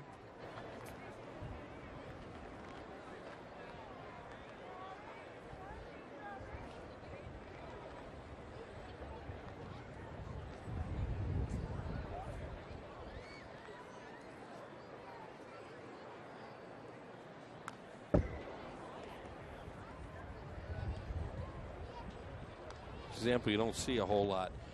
A guy with 2 strikes on a breaking ball pitcher like this, what they try to do is guard against a fastball and try to hit the breaking ball. But a lot of times, a guy has enough fastball, you can't do that. In that case, he was able to just do an emergency swing on a fastball there because he thinks he's going to get breaking ball to get him out. Another emergency swing. Yeah, it was the same thing. It's really hard to, even though it's 2-2, the way he's pitching him, it's really hard for a left-handed hitter to get a good confident swing at a fastball because you don't think you're going to get one. So you have to guard against it somehow and hope you can foul it off. And there's many pitchers you just can't do that against in the big leagues.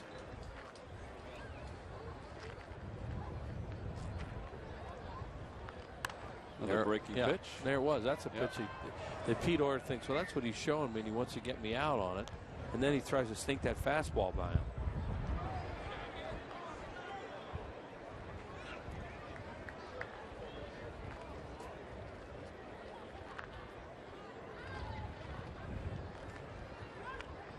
Two balls, 2 strikes the count to Pete Orr. Tries the fastball, and it's 3-2. It's a good at bat. Yeah, that was a ball out of his hand, and Pete saw that right away and didn't chase it.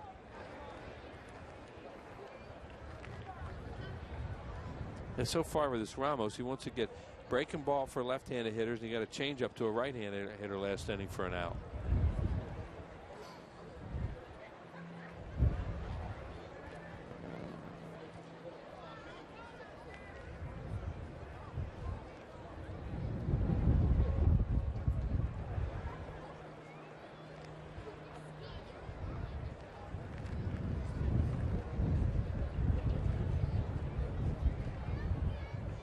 Ground ball right side. Fontenot charges. And he gets Pete Orr by a couple steps. That's the first out here in the 8th inning. And it'll bring Freddie Galvis to the plate. Tomorrow, the Phillies will be in Lakeland, as we mentioned, to take on the Tigers. And Cole Hamels will make the start for the Phillies. It's his last start before he opens the season. And against the Atlanta Braves on Monday.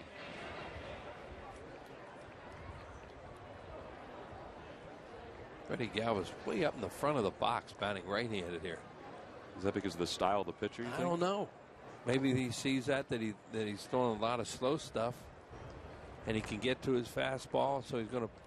That's the way Lonnie Smith used to hit. You don't see many guys in the front of the box like that. You know, it was hitting that way yesterday, and I was surprised that the umpire didn't say anything to him because he was stepping north of the box.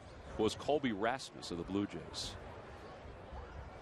Well, most hitters go back further because they want to be back in the box so they can see a little bit longer, have that split second or so of extra time. No, now he just moved back. He moved back just a little bit. Yeah, he was way up in the front for the first couple swings or first pitches. Now you could probably assume that maybe he's moving back because it was 2-0. Now it's 3-0, and he's expecting fastball, not curveball. Yeah, he moved back a little, but still, he doesn't. He likes to be up in the front of it. Maybe he does this more than we notice. With Lonnie Smith, he used to be in the front of the batter's box and then lead with that front elbow. Now, Lonnie wasn't as spread out as Freddie Galvis is. He was more straight up and down. Lonnie had a very strange swing. Lonnie Smith just did everything on raw tools. There was nothing smooth about him. But, boy, he had a great career. People don't remember Lonnie Smith, who was a former #1 pick. Galvis pops it up over toward the Rays dugout, and it's into the dugout.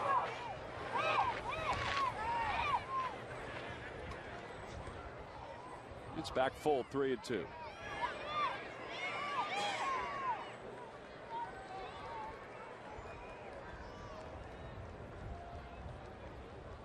A lot of extra base hits for Freddie Galvis in spring training. Huh? Yep.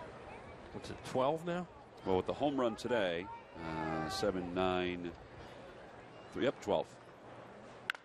That one's hit hard, boy, on one hop to Mike Fontenot. There are 2 outs. So he finishes 2 for 4. Freddie does. And Quintero will bat for the 4th time today. He's 1 for 3.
Quintero now behind 1 ball and 2 strikes.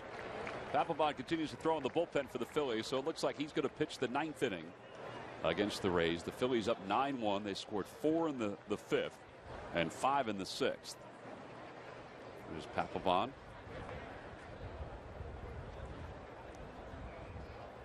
And here comes the 1-2 pitch to Quintero. Breaking ball, just trying to stay alive.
Outside now, 2 balls and 2 strikes.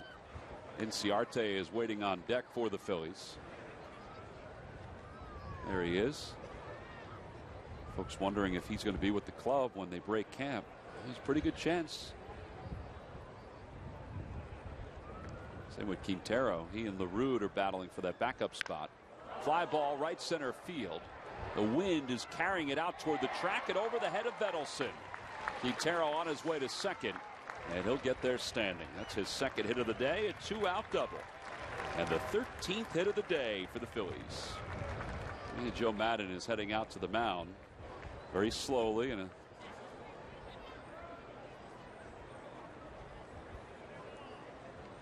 so Ramos, even with the left-hander Inciarte scheduled to come up to the plate, is going to exit the ball game. So he's done after 40 pitches. We've got a pitching change here in the bottom of the 8th inning.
Eighth inning, 2 outs, runner at second base, a pitching change for the Rays. They exchanged the left-hander Cesar Ramos for the left-hander Adam Liberatore, who will come on to face Ender Inciarte.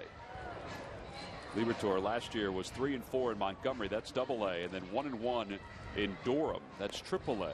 So far this spring, 4 games, no wins, no losses, a 2.70 earned run average.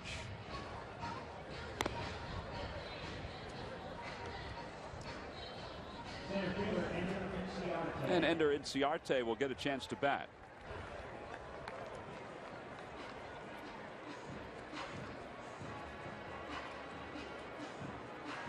Inciarte 261 this spring. Liberatore is 25 years old. Former 21st round selection in 2010 by the Rays.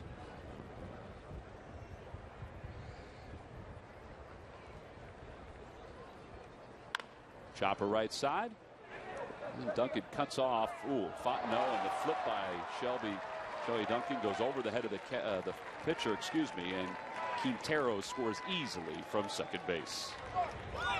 I know he's going to get him anyway. Inciarte was moving up the first base line. He could easily score that a hit and an error. But we'll see. Here it is, the way Inciarte can run, and this ball's hitting in no man's land right here between the first baseman, second baseman. Duncan decides to cut it off. Here's the flip. Well, would have been close. It would have been close, yeah. He wasn't going to get anything on it with that underhand flip from as far away as he was.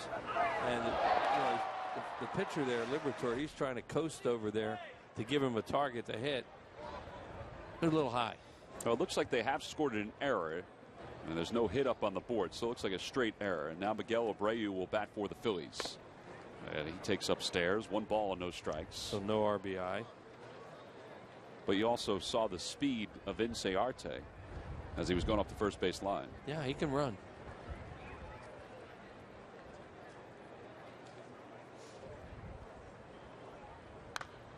Popped him up. Lobaton off with the mask, and this was a little easier catch than the one he made earlier in the ballgame. Phillies get another run. They'll take a 10-1 lead tonight.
Mitchell takes over in right field. He's going to have to track down his hat as it blew off his head. That's the kind of wind it was today, or has been today. Lance Nix will take over at first base for the Phillies. And Abreu, who just pinch hit and popped out to the catcher, stays in the ball game to play shortstop. And the new pitcher is right-hander Jonathan Papelbon for the second time. In the last week, he's pitching in the 9th inning. And the Phillies comfortably on top 10-1. Papelbon 1-1, an earned run average of 11.37. Now that ERA has gone down as the spring has moved on because it was his second outing. He got beat up pretty good. 8 strikeouts in 6 1/3. And he's allowed 8 hits so far. Only takes 1 outing in spring training, and you can't get rid of a high ERA. You know, even for a reliever during the regular season, it's hard sometimes when you give up runs. You know, let's say early on, it's hard to get that earned run average down for a closer. It's almost impossible to get it down. It can work a little bit because you're going to put in enough innings to make it go down, but in spring training, forget about it. Dominic Brown signing some autographs as he exits stage left. Another good day for Dominic, 3 hits.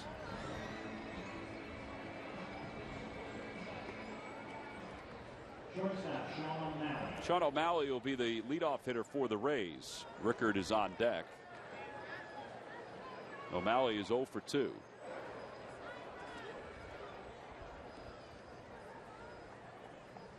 Swing and a miss, and it's 0-1. Papelbon spot now, of course, the 9th inning, but not quite the same adrenaline rush as he's going to have in a week. I think just from talking to him the other day, just about, preparation. It's all part of the mental preparation and the physical preparation. But when he's in there in the 9th inning in a spring training game, it's just preparing himself as the game goes on, as if it was a regular season game. Right. Because you're not going to have any juice when you go out there. Just want to compete, get it over with. Where are we going to dinner tonight? 0-2 the count. Fastball up and in, 1-2.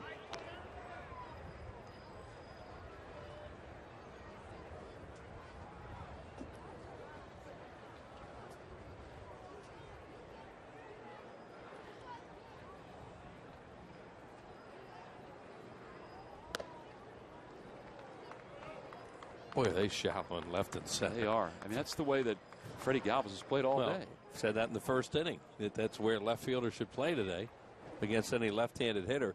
But he's really picked up on it with that wind blowing in. Then why should I be deep?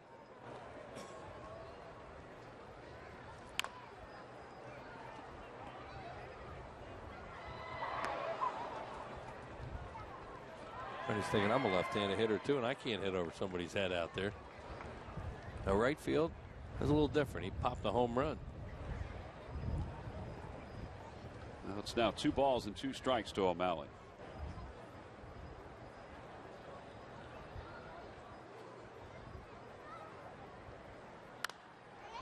Out of play, off to the left.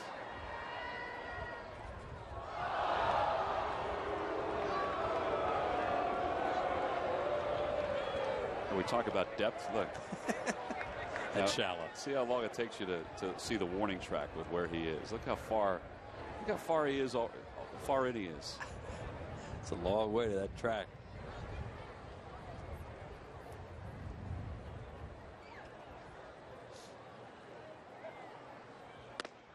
And a called strike 3. Papelbon gets a strikeout for the first batter. Sure looked like it's strike, but I guess the hitter O'Malley thought it was high. Well, that should be a strike. It's high for a lot of umpires. It is, but that I don't know. That should always be a strike. It's pretty close. But it's not going to be the way the game is now.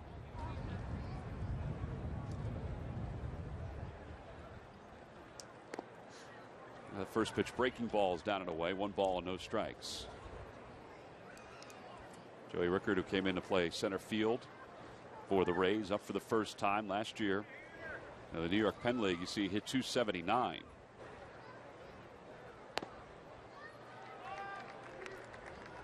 Papelbon throwing some breaking balls, which he did more last year as the season went along. Still has that real good split.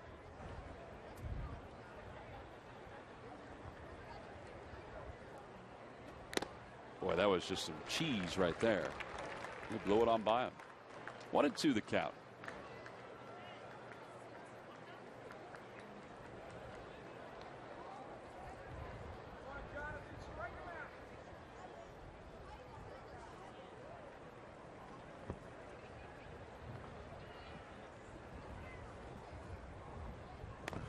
And a called strike 3. Second straight batter that Papelbon's got looking. That was a good pitch. It was a strike. He just dropped it. There are 2 outs. Quintero just, it was right in his glove and he drops it. You see in the replay here, it's a good fastball, tails back. He wants it away, comes back right on the outside corner, just popped out of the glove. That'll bring Fontenot to the plate. It's a good job by the umpire, too, to stay with it, even though it popped out of his glove, so you didn't think it was a ball. Fontenot's 0 for 3. Strikeout, 2 flyouts. You wonder what Fontenot's fate's going to be with these Rays. He's 7 for 44 this spring. They said they sent him out last night. They did, yeah. But you wonder if he'll have an opportunity to be up with a big club at some point or go somewhere else. I saw Madden talking favorably about him a couple of times this spring in the paper, that he really liked him. You know, he's insurance. He's a nice player to have at AAA.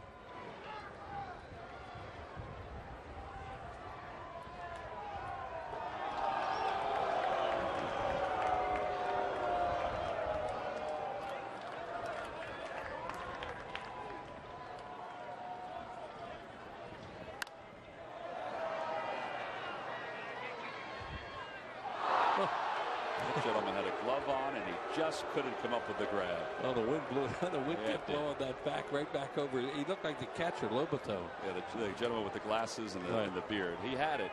Wasn't quite as athletic as the catcher down there. It's a hard play. Real tough play. 2-1 the count. Fontenot. Oh. There's another one in that there was area. A chance he would get another opportunity. You got to let that one go. It's one thing for a parachute ball to try and catch. It's another thing for that thing.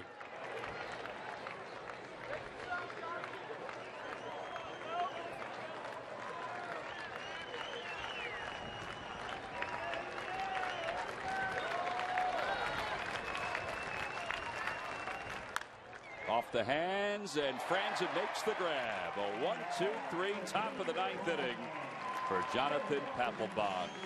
A pretty good way to wrap up this ball game.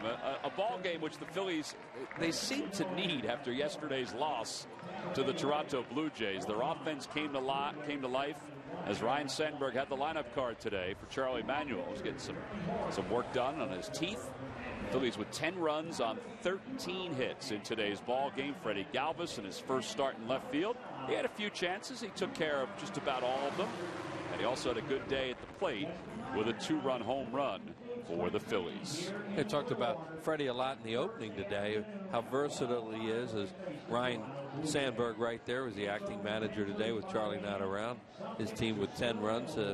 Freddie, they started him in left field just to show you how versatile he is, and he played very well out there. There was one ball hit over his head by a right-handed hitter who hooked a changeup off Valdez out there. But other than that, those fly balls in the outfield, he did a very good job with. Yeah, he had very good actions, and it looked like he was reading it well off the bat, which is always a good thing, particularly for a guy that's not used to being out there on a consistent basis. So 10-1 the final score. Kevin Franzen had another good day for the Phillies. He got them started with the RBI off the glove of the first baseman, Shelley Duncan. And he was part of the offensive explosion today for the Phils. 10 runs on 13 hits. 10-1 the final score. Let's check in with Murph. This is with Kevin Franzen. Murph? All right, thank you very much, T-Mac. And, yeah, Kev, you got things started with the initial RBI, 3 on the day. And, you know, after a day like yesterday, I know results don't matter so much in spring training, but nice to put up 10 on these guys, I would imagine. No, for sure. I mean, yesterday was one of those days where just everything that they hit was, you know, where we weren't. And, you know, we had a rough one yesterday. And we fought back today. We came back and did some things that we needed to do, get, you know, guys on base, get in scoring position, and got some guys in early on. You know, Carmen, what's his name now? Hernandez now. You know, he was great in the first time through. So it was tough. You know, and we needed someone to get on, and Howie was a table setter early on, and showed the wheels. And talk a little bit about your spring training, because you get word this week after a couple of roster moves that it looks pretty solid that you'll be headed north with the club. And first of all, I know that was the goal coming in for you, obviously, but it had to feel pretty good to get that run. I mean, really, I know nothing's yeah, nothing. No, there's no word to me. So it's continue to work hard and do all that stuff, put up good at bats. And I know what I did last year. I feel like it sometimes might get overlooked, with all the moves that were made. But I know I can perform and do all that. The only thing for me, I really want to just win. Not making the playoffs and being in the Phillies organization last year, that was tough because, you come into the situation, you want to be there. That's almost like a guarantee, every year, but it's not. And now with the league the way it is, the division, so, everyone got better. And, each week, each game is going to be a grind. And I want to be a part of that. And I know I could be a help to that, and I just hope that continues. How ready are you to get this started for real? This has been the longest spring training ever.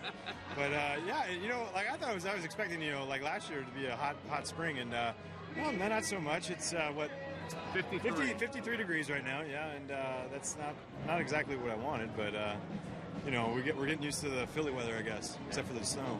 There's nothing wrong with that. It's been a good spring for you, though, Kev. Okay, thanks. Stop by. Guys, back upstairs. All right, Bert, thank you very much. Yep, Ryan Sandberg and the Phils win today by a final score of 10-1. We'll be back to talk more about it right after this.